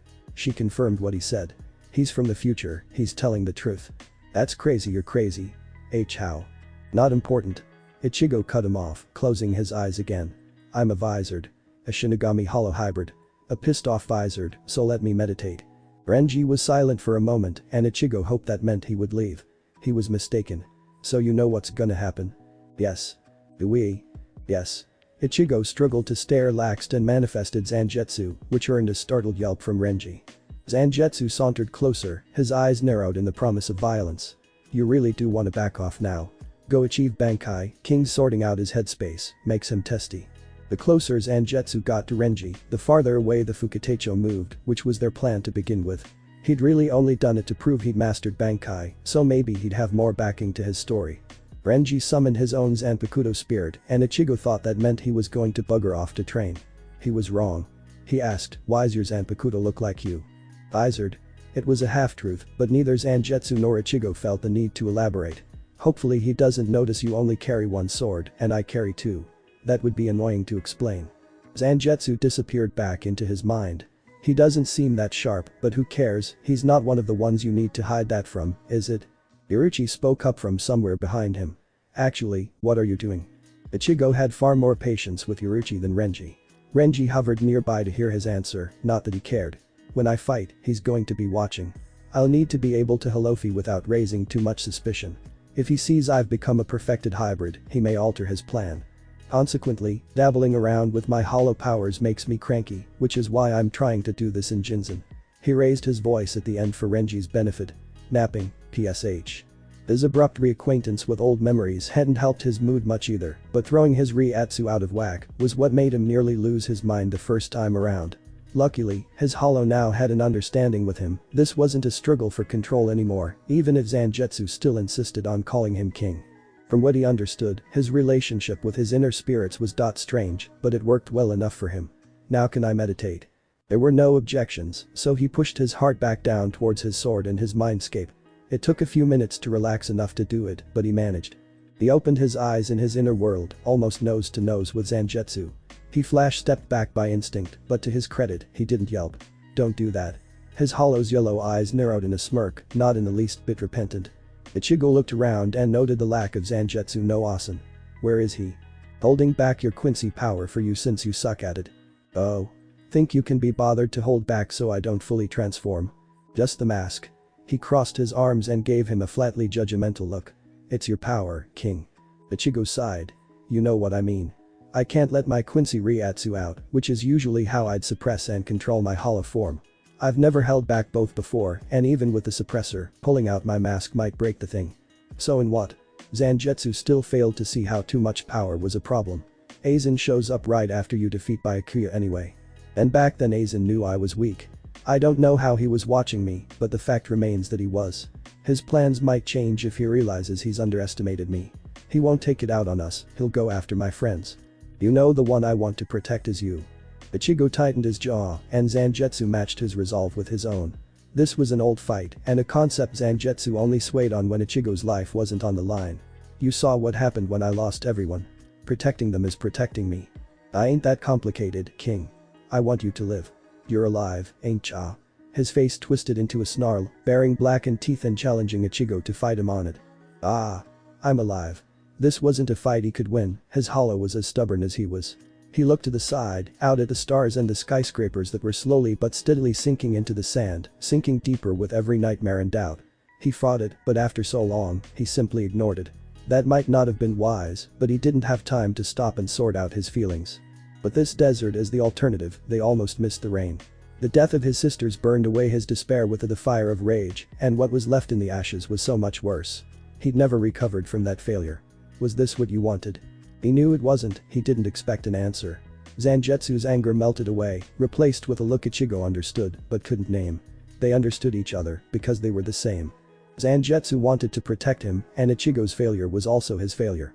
Byakuya wasn't a threat, giving in wasn't putting Ichigo at risk. You wanna just pull our mask, practice. I'll hold back.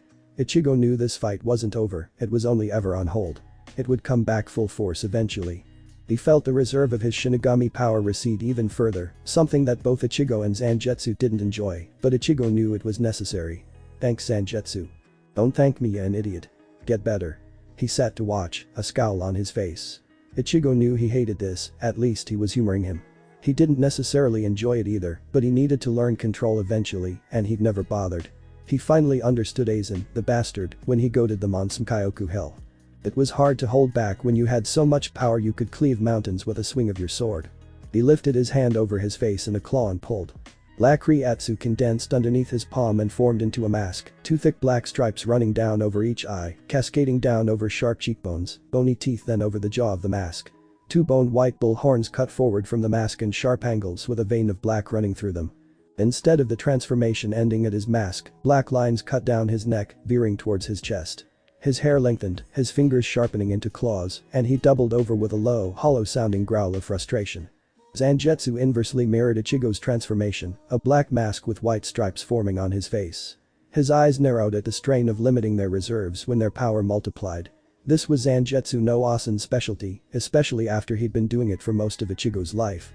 Zangetsu had never done the suppressing, he was always the one being suppressed. Even if he wouldn't admit it, this was practice for him too. Ichigo warred against his own power, straining to keep it limited without going berserk. Without his Quincy power to push against it, it was harder than he thought it would be. He felt the burning desire to fight, his hands tightening into fists. This was too much, all he wanted was the mask. "Gonna have to try harder than that, King. Shut up." His voice had the same distorted echo as Zangetsu. The black marks on his chest receded, but didn't go away. Even with Zangetsu holding back, controlling a power that wanted nothing more than to consume him was trying. He let it go completely, his mask shattering into fragments that disappeared once they hit the side of the skyscraper. The drain on his power was notable, but not immense. He had a feeling this was going to take a long time, and doing something in his inner world was always a bit different than trying it outside of it. Once he got the hang of it here, he would have to do it again outside. He reached to try again, the surge of his hollow reiatsu once more rushing up to meet him like a hurricane. XXX. Renji achieved Bankai some hours later, leaving after a brief exchange of words with Yuruchi. She watched him go, then continued waiting for Ichigo. They had until noon the next day, and whatever Ichigo was working on, she wasn't privy to. Ichigo finally opened his eyes once it was already well into the night, and Yuruchi looked over in curiosity. How did it go? He got up, sheathing his swords in the bandage his Shikai always manifested. Alright. Just alright. She got a bit closer, watching him for any sign of injury. I need to try it outside my inner world, but I don't want to draw attention to myself. Can you shield my reiatsu? She narrowed her eyes in thought. How much reiatsu? A lot. If not all of it, I can get most of it. How long? He looked down and away, listening inward. Hopefully only a few minutes. Wait a moment. She started a Keto chant, flinging her arms outwards. The Keto formed a glowing yellow box around them, passing through boulders and rocks like they weren't there. She held her arms out, palms glowing yellow. Go, Ichigo. He bent forward and warned, don't panic. She'd never seen this form, though he knew she knew about a rancor and visors. He thought a warning was only polite. His reiatsu was normally a calm, heavy presence, but when he tensed his hand in a claw over his eyes, it grew darker, violent. He pulled his hand across his face, his hollow mask forming. He straightened and lifting a hand to his mask. It felt a bit different outside his mind, but it was stable. His transformation stopped at his mask, even if his power was still surging under the surface. He let out a heavy breath, his reiatsu pressuring the kidu that bound him. He didn't like being trapped, it made him angry, and it was all too easy to accept that anger. Drown in it.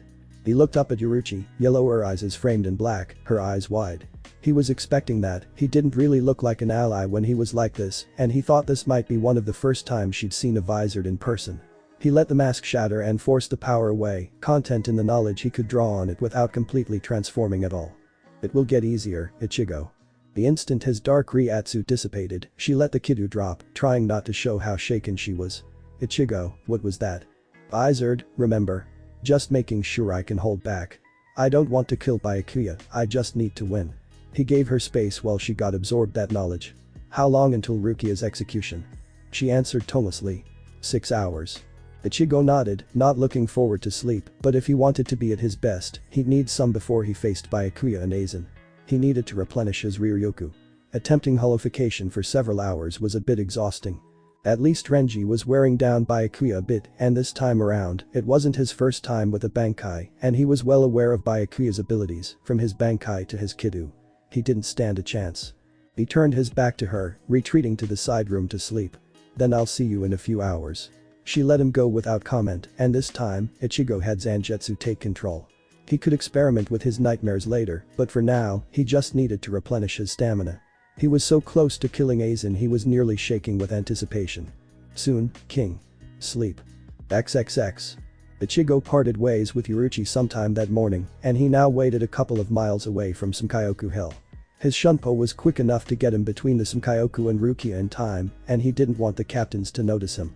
Sitting on his hands and waiting was harder than he thought it would be. He crouched, hand on the hilt of his Zanpakuto, as he took in the events on the hill. Waiting was agonizing. Just knowing Rukia was facing her death when he could stop it fed his guilt. He knew it was necessary. He wasn't nearly smart enough to predict how changes might affect the timeline. And so he waited. Even though he was over a mile away, Ichigo could see the fire and feel the power of the Sankaioku when it was fully released. He surged forward when it reared back to strike, the dead trees on Sankaioku Hill passing by in a nauseating blur. He stood on footholds of Reishi before Rukia, his hand on his Zanpakuto as the firebird clashed against the blade. He didn't even notice the pressure behind the flaming power. It was easy the first time around, but this time it was laughably so. If he hit it with a Jutsuga, it would be ashes, but he waited for Shunsui Kamraku Taicho and Chishurmyuki take Taicho. Their so-called betrayal was important to distract Yamajai as he fought Byakuya. It felt just as good the second time he was sticking it to Seireitei as the first time. The grin that spread across his face was genuine as he stared across at Rukia.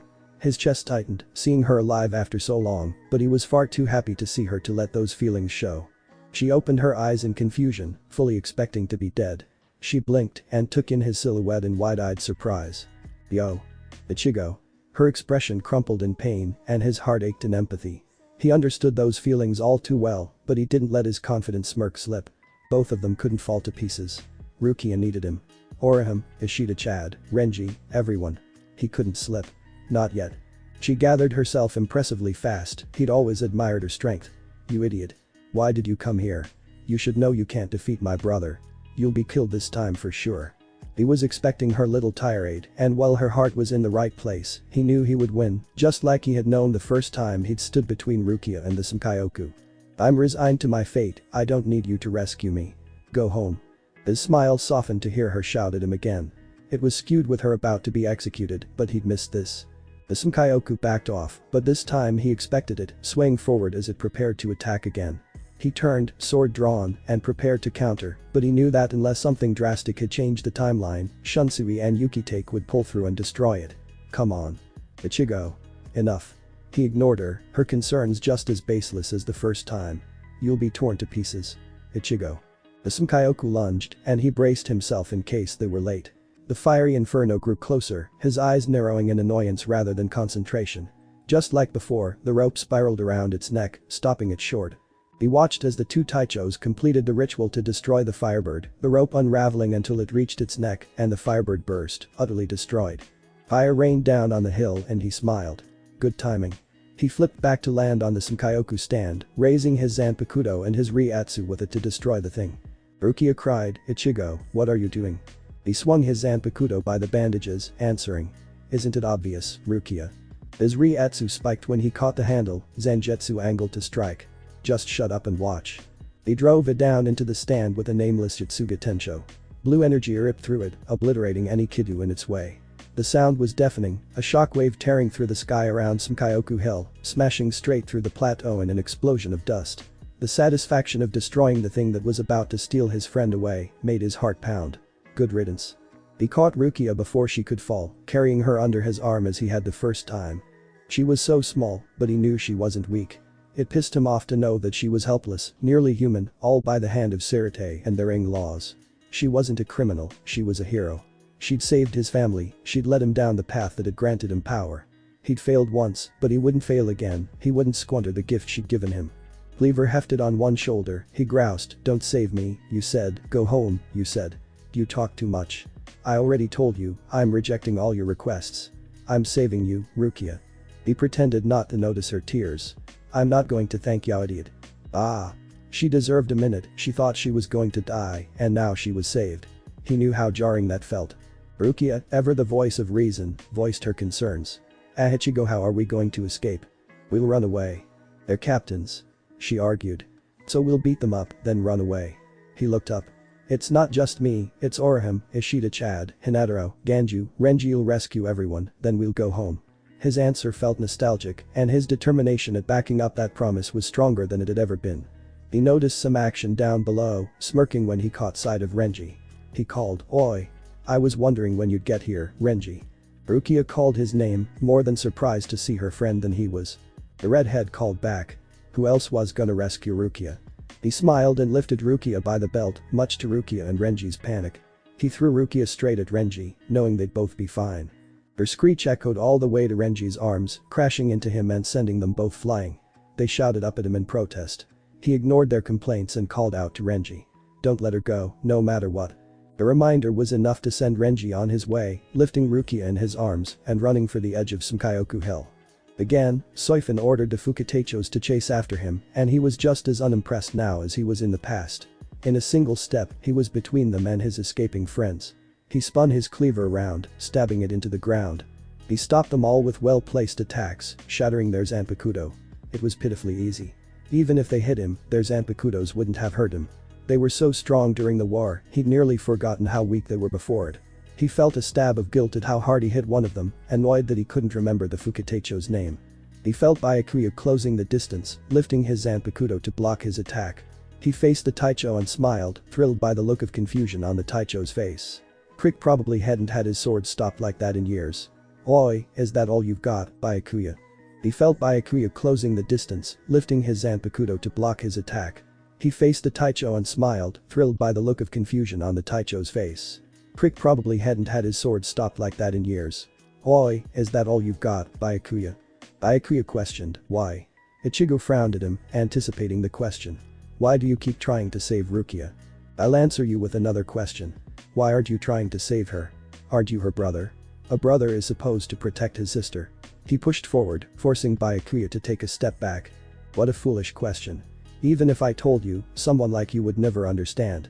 Ichigo narrowed his eyes, feeling his rage spike into a near tangible thing. "You're right, I don't understand. So it seems talking is pointless." Ichigo thought he heard frustration in his voice, but he couldn't be sure. Their reiatsu clashed, flaring around their blades, both trying to pressure the other back. Rather, Byakuya tried, and Ichigo pretended to struggle. Ichigo let his rise, leaning against Byakuya's power. Byakuya's brow furrowed, not expecting to be pressured by a mere Ryoka. Ichigo twisted the hilt of his sword, angling the blade, so Byakuya's weight on his sword was forced downward. The blades of their Zanpakuto slid, then grinded apart when Ichigo pushed forward. The concussion of power cracked the ground beneath their feet, and both distanced themselves. Ichigo tightened his grip on Zangetsu and waited for Byakuya's next attack. Pretending to be weak was an insult to Byakuya, but one he couldn't help. Once he killed Aizen, there would be plenty of time for apologies. For now, he had his role to play, and Kichiki had his. Byakuya warned, "I will kill you, Kurosaki Ichigo." He shifted his grip on his sword, changing his stance, "and this time I'll execute Rukia myself." He tried to force away the feelings that clawed at his throat. He didn't understand how Byakuya could just let his sister die, how he would even be willing to do it himself. He felt like he was going to be sick, his stomach twisting into knots at the thought of hurting his own sisters. That glassy look in Yuzu's eyes. She was looking in his direction, but wasn't seeing. The gentle hum of her soul was missing, gone. It couldn't be gone, that meant he thought there would be more blood, she would have looked fine if it wasn't for King. The harsh echoing tones of his hollow broke him from his thoughts with a jolt. His hands were shaking, and he willed them to stop. This was the first time he'd seen Byakuya in this timeline, and he wasn't expecting this to hit him so hard. He'd been angry the first time, but this was something deeper, darker. The feeling in his heart spread to his fingertips, trying to pull him into the void. His sisters were still alive. They were on summer break making memories. Karen was fighting low-level hollows with Don Kananji and Jinta, and Kisuke and his father were watching them. They were alive. Alive. Calm down. Calm down. His hand steadied, his reiatsu settling from its chaotic pitch into something purposeful. I'm not going to let you do that. He was confident in his ability to back up that promise, and it had little to do with the fact he knew he was stronger. Byakuya moved first, slow compared to the Byakuya he remembered. He matched his speed and dropped low, Zangetsu held parallel to the ground. The next blow was like the first, their swords clashed along with their reiatsu as Byakuya tested him for weakness. He could follow Byakuya's thoughts in the casual but careful way he struck at him. He was wondering how a mere Ryoka could match a nobleman, a Taicho. A Ryoka that he had, only days ago, effortlessly dispatched. He fell into a familiar dance of Zanjutsu, easily countering Byakuya's attacks, much to the Taicho's growing frustration. The shock of their swords clashing sang in his bones and his blood. He dodged as much as he parried, playing with Byakuya. Instantly, he noted the conflict happening closer to Yamaji and the other captains. Now that he didn't need to have so much focus on Byakuya, he realized what was happening. Yamaji chased after the other Taichos, and Unohana took the Fukuteichos to the 4th division, he assumed. Yoruichi's sudden presence tackling Soifin wasn't shocking, but it wasn't something he remembered. He'd been so preoccupied with not dying the first time around, the background to his fight with Byakuya was all a blur. He bored of Byakuya's analytical nature and jumped back, feet sliding in the dirt. He spun his sword, resting it over his shoulders. You haven't even put a scratch on me yet. I thought you were going to kill me. He couldn't help some of the disgust in his voice. Despite his best efforts, the reason he was fighting Byakuya hadn't been forgotten. Is that all you've got? Show me your Bankai, Byakuya. The first time around, he'd been eager, even cocky. Now he was both angry and impatient. I'm going to crush it. The Taicho scowled, and Ichigo hoped his pride was suffering. The bastard shouldn't feel an ounce of pride for what he'd almost let happen, what he insisted was his duty. Your words are cheap. Talk all you want, it won't change Rukia's fate, or your own. The noble raised his sword in front of his face, light catching the edge of the blade. Chire, Senbansakura. From the top to the hilt, the blade scattered into hundreds of petals, light glinting off the blades like sakura blossoms. They swirled around him in a spiral that was actually rather beautiful. Ichigo wondered how someone as rigid and seemingly heartless as Byakuya could have such a pretty yet deadly Zanpakuto. He waited for the cascade of deadly petals to grow closer, then brought his Zanpakuto down in a rather tame Jutsuga Tensho. Pale blue reiatsu arsed from the edge of his blade, smashing through Byakuya's shikai with pure power. His attack cut a deep swath through the rock, grazing Byakuya and dissipating over the edge of the plateau. Blood pattered on the ground, Byakuya's arm and sleeve torn and bloody. It was easy to scatter his blades when he fought him the first time, and it was easy now, but the look on Byakuya's face was still priceless. Slowly, his shikai gathered itself, forming back into a sword. The Shinigami stared at him in wide-eyed shock. Is that the power of your Zanpakuto? Ah. Ichigo replaced his Zanpakuto on his shoulder. I can keep this up all day. Can you? Show me your Bankai. Well, it would be entertaining to show Byakuya his own Bankai, it wasn't the time nor the place. Byakuya scowled across the expanse at him, then lifted the blade, point down before him. Very well. If you wish for it so strongly. Behold, my Bankai. He let the sword go, and as it hit the ground, it appeared to sink into the ground and dissolve into light. Great blades rose up from the ground in rows, extending back into space, then dissolved into many billions of flower petal-like blades. Kai. Ichigo leaned forward, his hand tightening on the hilt. He was strong, but Byakuya's Bankai was still formidable. Senbansakura Kageashi. The petals formed into waves of metal death rushing forward in glinting pastel waves. Ichigo disappeared, reappearing several yards above Sakyoku Hill. The petals adjusted their course to chase him, but they were still too slow. He swung his sword, attacking with a Jutsuga. The petals blocked his attack, morphing into a wall, then congealed to attack. He disappeared, reappearing behind him. Byakuya turned, and he knew the Taicho hadn't been able to follow him. The streams of flower petals trailed his movement, still too slow. He didn't have any intention of going into Bankai. He couldn't, not without either revealing what he was or revealing his Quincy power. He didn't want Seireitei to know about that power. Not yet. He lurched forward into a run, well aware his speed was impossible to follow. Byakuya's eyes widened, lifting his hands to direct his bankai more directly. He sped up, but even with so many blades and an increase in speed, Byakuya couldn't catch him. He stopped inside Byakuya's guard, right behind him. His sword was lowered, he didn't need it for this. His fingertips rested right above his heart, his voice flat. Dead. He was gone before Byakuya even turned to attack, flower petals slicing nothing but air. He spoke again from in front of Byakuya, now several yards away. Not bad, but you're still slow. The Taicho whirled to face him. He scowled. Miracles only happen once. Miracles aren't real. The only truth is power. His answer seemed to unsettle Byakuya, it implied Ichigo was inherently stronger. Ichigo hunched forward, lifting his hand in a claw over his face. He watched him from between his fingers. I'll only show you once. He felt Zangetsu's power rise up to meet his reiatsu twisting and becoming black and red. He raked his hand down, reiatsu congealing into a striped mask on his face. His horns pointed directly at the Taicho, yellow eyes glowing from behind his mask. Byakuya stiffened instinctively, eyes wide, pulling the blossoms around him in defense. He could kill him, and it would be so easy. Scared, Byakuya. His voice was hard to read beneath the echoing tone so reminiscent of Zangetsu. His hollow was surprisingly silent, but he knew it was taking a lot of effort to hold themselves back. What are you? Does it matter? He didn't use Shunpo, he didn't need it to outpace Byakuya as he was now. He advanced, closing the distance between them in a single step, appearing to Byakuya to vanish. He angled his sword up to slash his chest, bold enough to not give a damn about defense. He couldn't use a Jutsuga without killing him, his attack was merely a byproduct of swinging his sword. Byakuya's petals congealed into a defensive wall, but it wasn't enough to stop the pressure from his attack. It sent Byakuya sliding back several feet on his heels, petals scattering as his reiatsu was disrupted by Ichigo's own. Blood splashed on the ground from the cuts he took from his reiatsu, his expression filling with shock.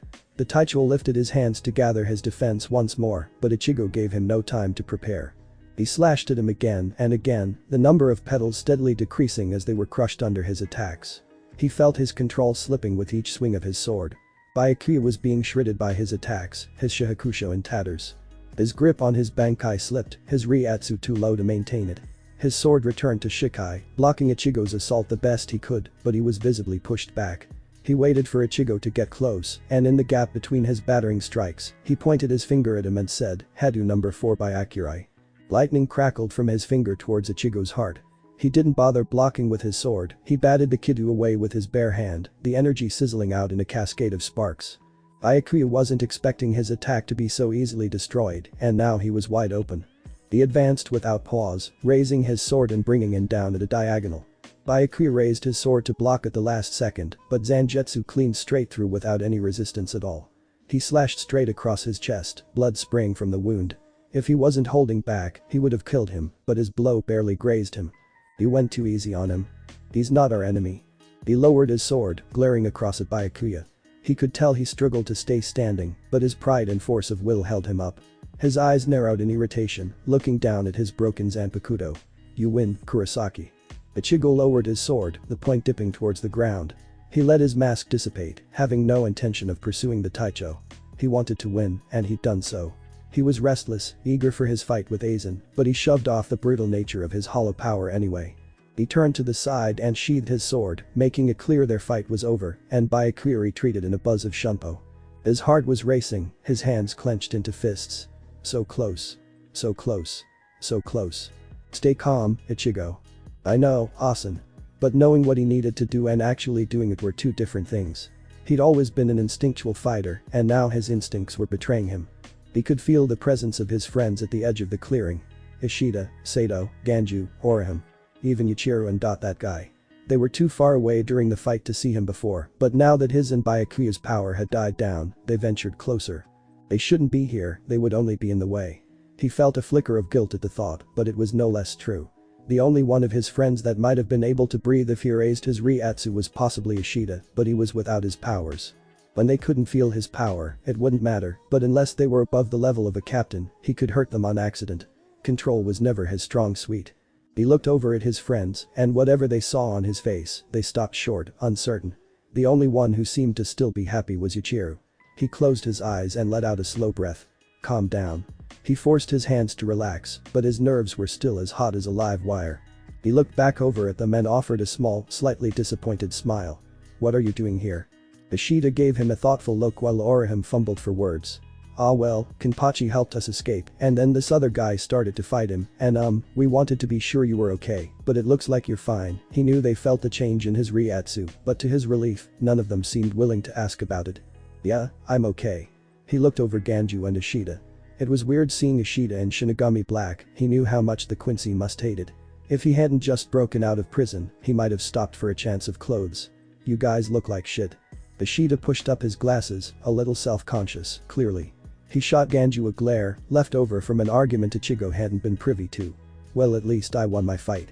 Ganju scowled. Well, if I'm alive, that counts as a win in my book.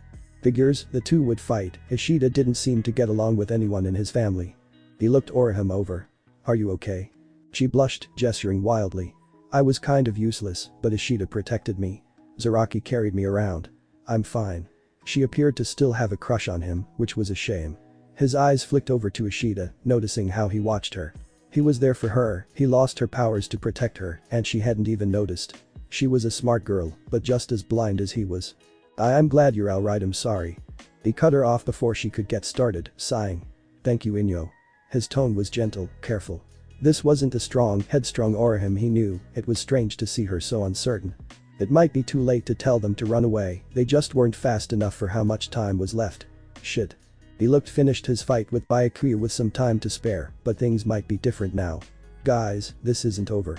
He looked vaguely in Renji's direction, sensing him across Seireitei. He resisted the urge to draw his sword. Calm.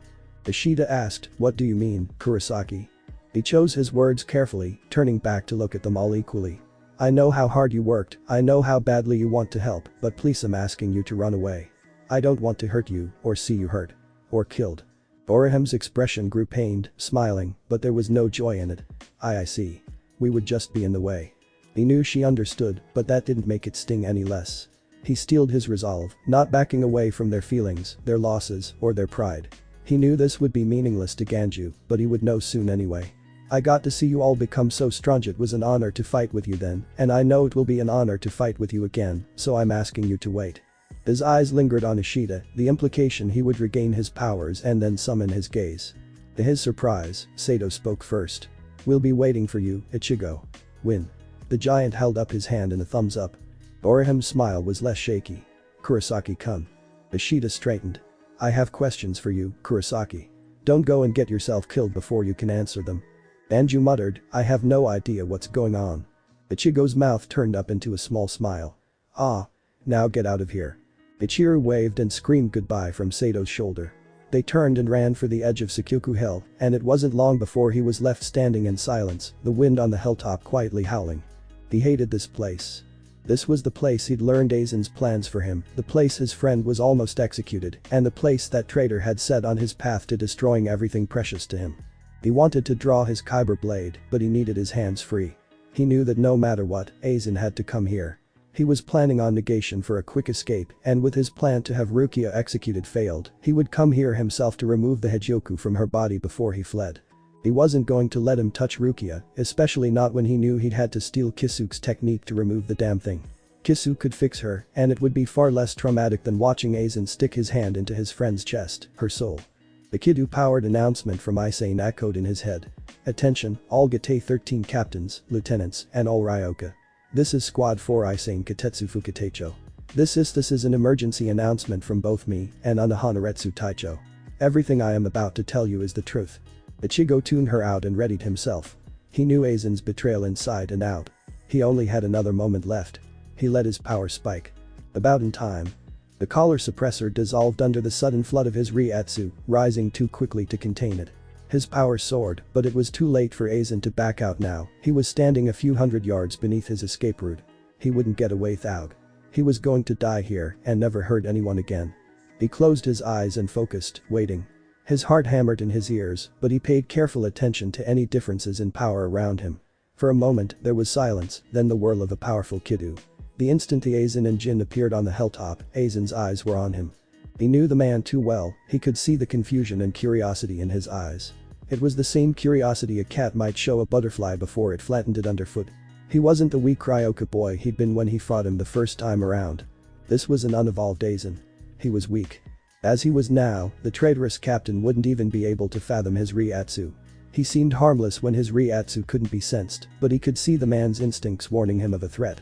He disappeared, reappearing just inches from Aizen. His hand was clamped down like a vice on his zanpakuto, not allowing him to draw it. He caught the wrist of his right hand before he could react, cracking his bones in his grip. The look on Aizen's face was one of shock and incomprehension. Ichigo had been in one place, and then he had simply appeared before him. Aizen's left hand snapped out and grabbed his throat in retaliation, and Ichigo's eyes burned in fury. He'd grabbed him by the neck before, and he'd hated it then too. His reiatsu thickened like fog around him, and even if Aizen couldn't feel it, now he would see it. He flickered back, Kimka clenched tightly in one hand, and drew his kyber sword. He wanted to use all of his power, but he still couldn't let Soul Society know about his Quincy power. It was bad enough they knew about his hollow. Aizen's eyes widened further, beginning to understand Ichigo was a threat. That's the power Aizen had observed in the human world didn't even compare to the power he was demonstrating now, and he knew this information confused the genius greatly. Jin seemed torn on whether to keep up his cover or back up Aizen, and he settled for Shikai and a concerned stance. Ichigo sensed Renji, Rukia, and Tmsen appear behind him, having placed himself between where they would appear and Aizen on purpose. He had a feeling Aizen's pride and arrogance would remove the focus from anyone but him, but he'd rather be careful. Aizen's expression twisted into one bordering on rage.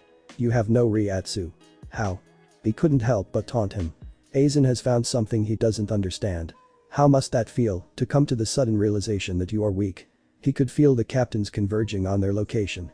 He didn't have long, soon the negation would take him away and he'd be gone. He didn't have to hold back, he wanted to crush him. He heard Zangetsu's laughter echo in his head, a savage eager sound. His power coiled around him in jagged lines of darkness, then surged over his skin, his resurrection flooding his veins with power. His mask formed, a hollow hole gaping in his chest with black lines drawn out and up to his neck. His hair grew long, nails stretching into claws. Aizen put distance between them, moving too quickly for the others to see, but to his eyes, he was slow. Disarmed and outmatched, the ex-captain gestured with his hand and snapped, Hadu 90 Kurohitsugi. The darkness closed around him in a box, swords of power impaling through it. Ichigo narrowed his eyes in disgust. Even a full incantation Kurohitsugi wasn't enough to slow him down, this was just pathetic. Compared to the Aizen he'd known, this was almost too easy. He swung his sword and it shattered, shards flying in all directions. The ground cracked under his feet, the dust blown away from the hilt by the shock. He moved. Aizen was unprepared when Ichigo's hand grabbed his face, his glasses disintegrating when they made contact with his reiatsu. Aizen's fingers dug into his arm, powering a Kidu with his left hand, but he wasn't strong enough to dislodge his grip. The fact he hadn't simply shattered his skull when he grabbed him was a testament to his power, to what he would eventually become if he wasn't stopped. This all happened in a matter of seconds. He felt Jin and Tmsen release their swords, but they were still of little consequence. He charged a Siro between his horns, holding Aizen off the ground with a tight grip on his head. His claws dug down to the bone, blood sheeting down the side of Aizen's neck. He didn't want to hear him speak anymore. He met Aizen's eyes from between his grip on his face, the rage and hatred he saw there a reflection of his own. His friends were still alive. His family. Soul Society wasn't in shreds. He had something to protect again, and he had the pain of failure backing his resolve. Tsukyoku Hill was flooded with the oppressively dark light of his Grand Ray Zero. Shadows lengthened and cast the hill in red light as it charged between his horns. He felt Aizen's reiatsu flare to crushing heights, his power whipping around them both, but it didn't move him any more than a mountain might be pushed by the wind. Whatever Kidu he cast exploded in yellow light around them both, but his Zero still charged unimpeded. Part of him was disgusted, but another, deeper part felt a thrill. Aizen was like a pinned butterfly, already dead, but it didn't understand. Jin's sword struck him in the lower back, but the blade couldn't hurt him. He didn't even look, he only had eyes for Aizen. This was the Shinigami who stole his family from him, who would steal them from him again, but now he could win, he could kill him. His tone was guttural and dark. I see you, Aizen. He saw who he really was, he understood him better than anyone ever had. His pride, his arrogance, his power. And now he was going to kill him again. In the end, you didn't even want your power. He shot the Zero point blank, the beam of dark red energy slicing straight through Aizen into the sky, dissolving the clouds.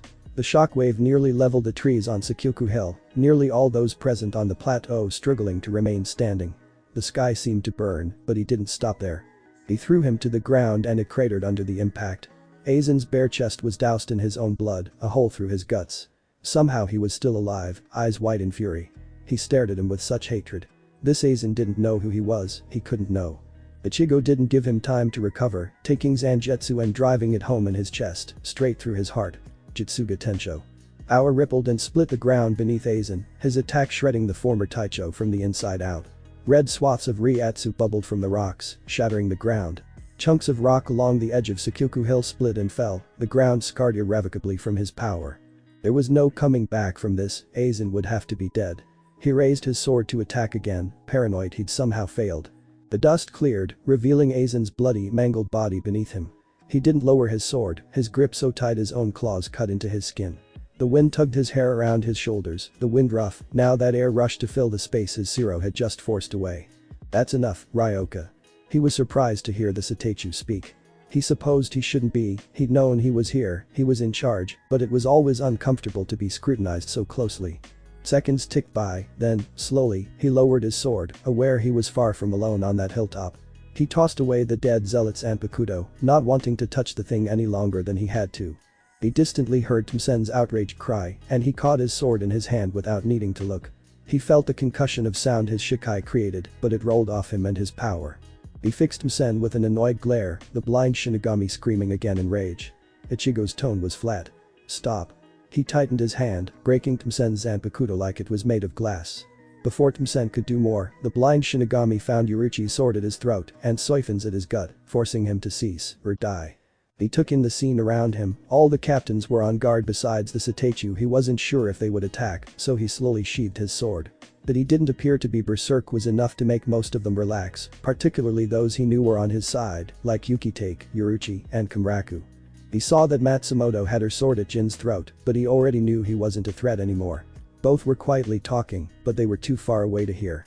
He noticed how Byakuya was situated in front of Renji and Rukia, the scattered petals of his Shikai littering the ground at his feet. Even if he was in poor shape, he'd left him in one piece, anticipating this.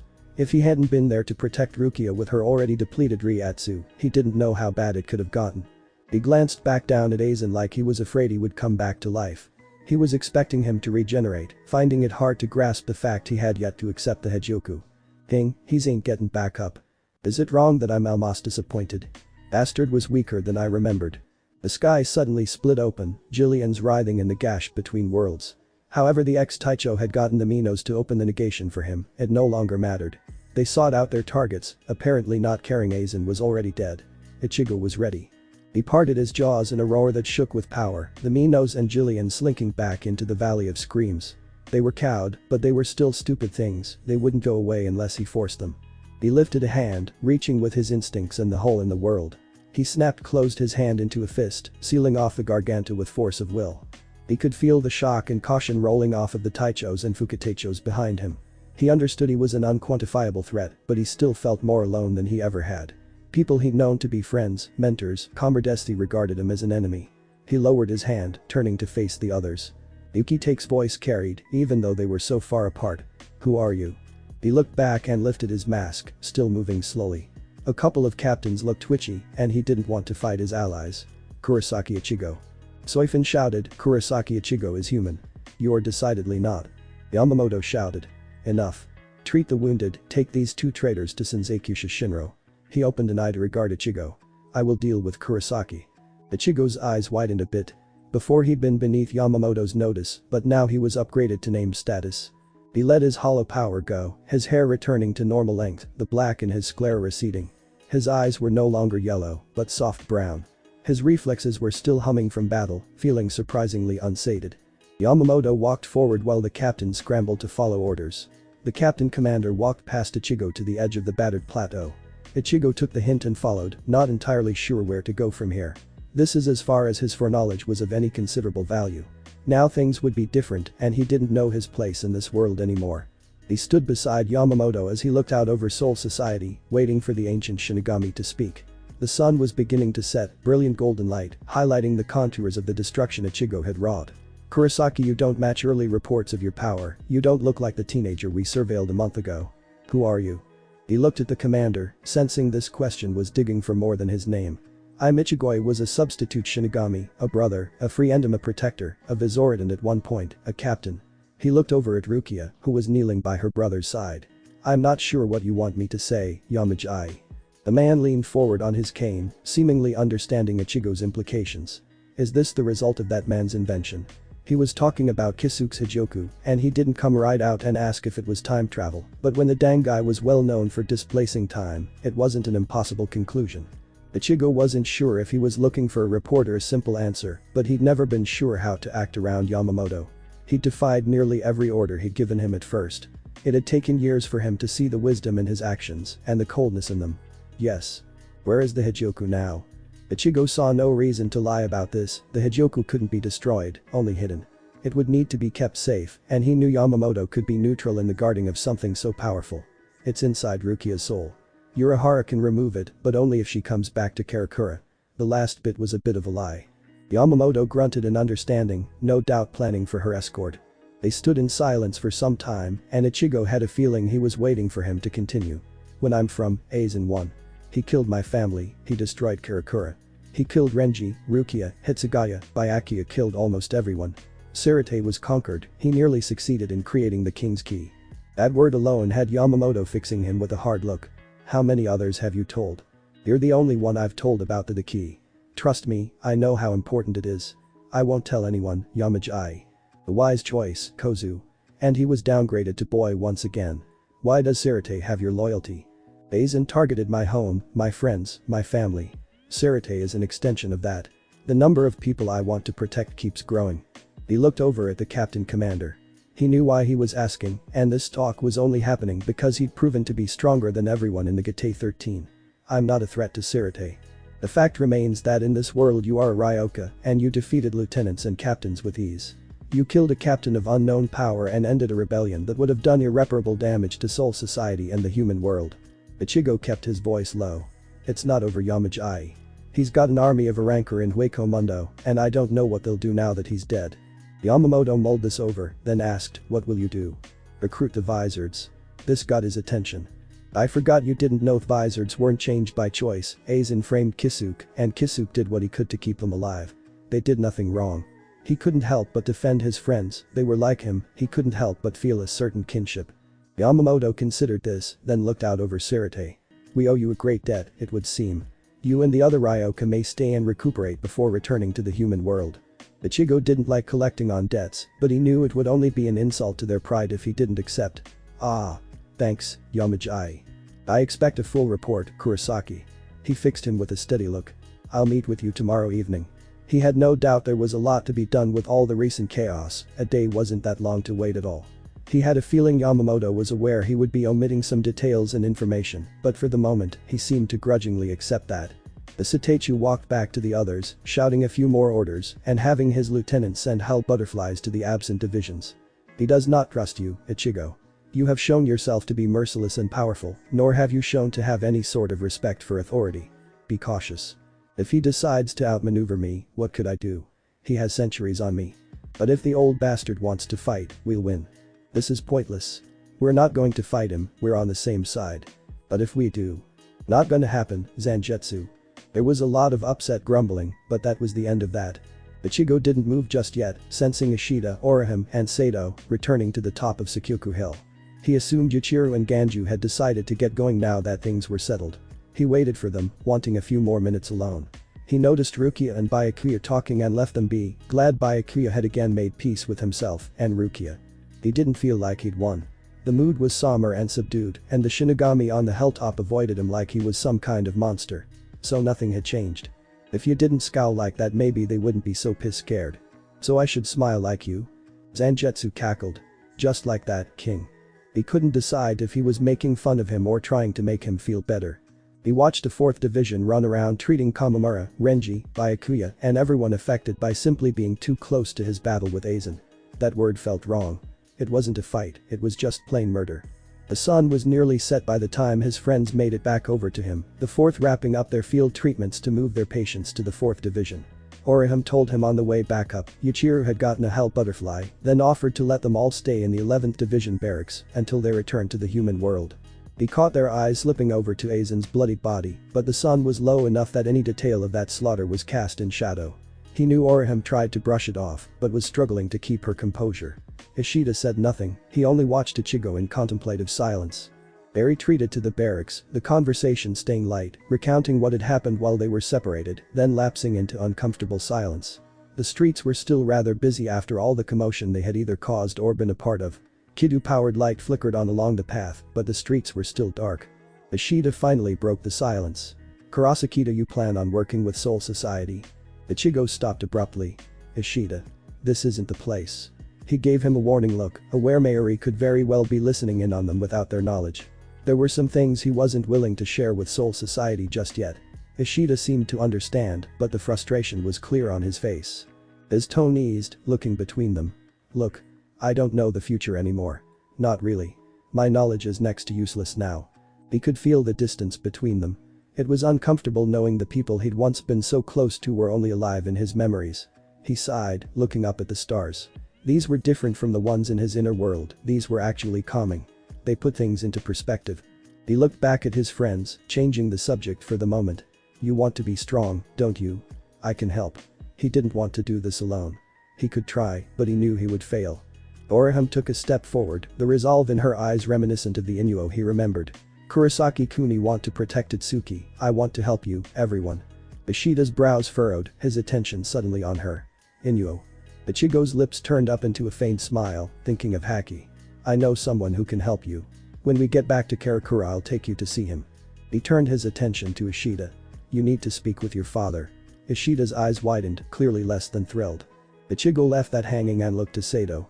"I can help you with your power if you want, but to be honest, you did a pretty good job on your own. You're a Fullbringer by the way." "Fullbringer?" "Long story, but if you want my help, you can have it." Sato tensed and said nothing, but Ichigo sensed that was a firm yes. He would need to take him to Hueco and thankfully finding a patch of unoccupied sand in that place was relatively simple. "I wasn't being flattering earlier, you guys get strong, but you need to be stronger." He considered what he could tell them that wouldn't be compromising if he was being spied on. Aizen's army still exists, but they're far less motivated than Aizen was to infiltrate the human world, and they don't share his ideals. Although after they fight out who's in charge, I don't think they'll just sit on their ass. They hate Shinigami. That said, I think we have time before that happens. He put his hands on his with a huff. "It's late, it's been a very, very long day. Let's just get to the barracks so we can get some sleep. I promise I'll answer your questions. Tomorrow." There was an edge of authority on his voice they weren't used to hearing, a remnant of barking orders in the war. There were no complaints, all of them looked as exhausted as he felt. All that tension he'd had over fighting Aizen was gone, and that same bone-deep weariness took the place of his rage. They got to the 11th Division barracks in a few minutes, one of the few places in Seireitei he knew inside and out.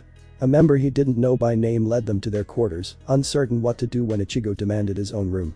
It didn't seem to matter if he was a member of the 11th Division, Ichigo's description had gotten out, and the Shinigami was so flustered he couldn't figure out what to do with himself. Ichigo was just about to leave when Ikkaku turned the corner. "Oi. Ichigo."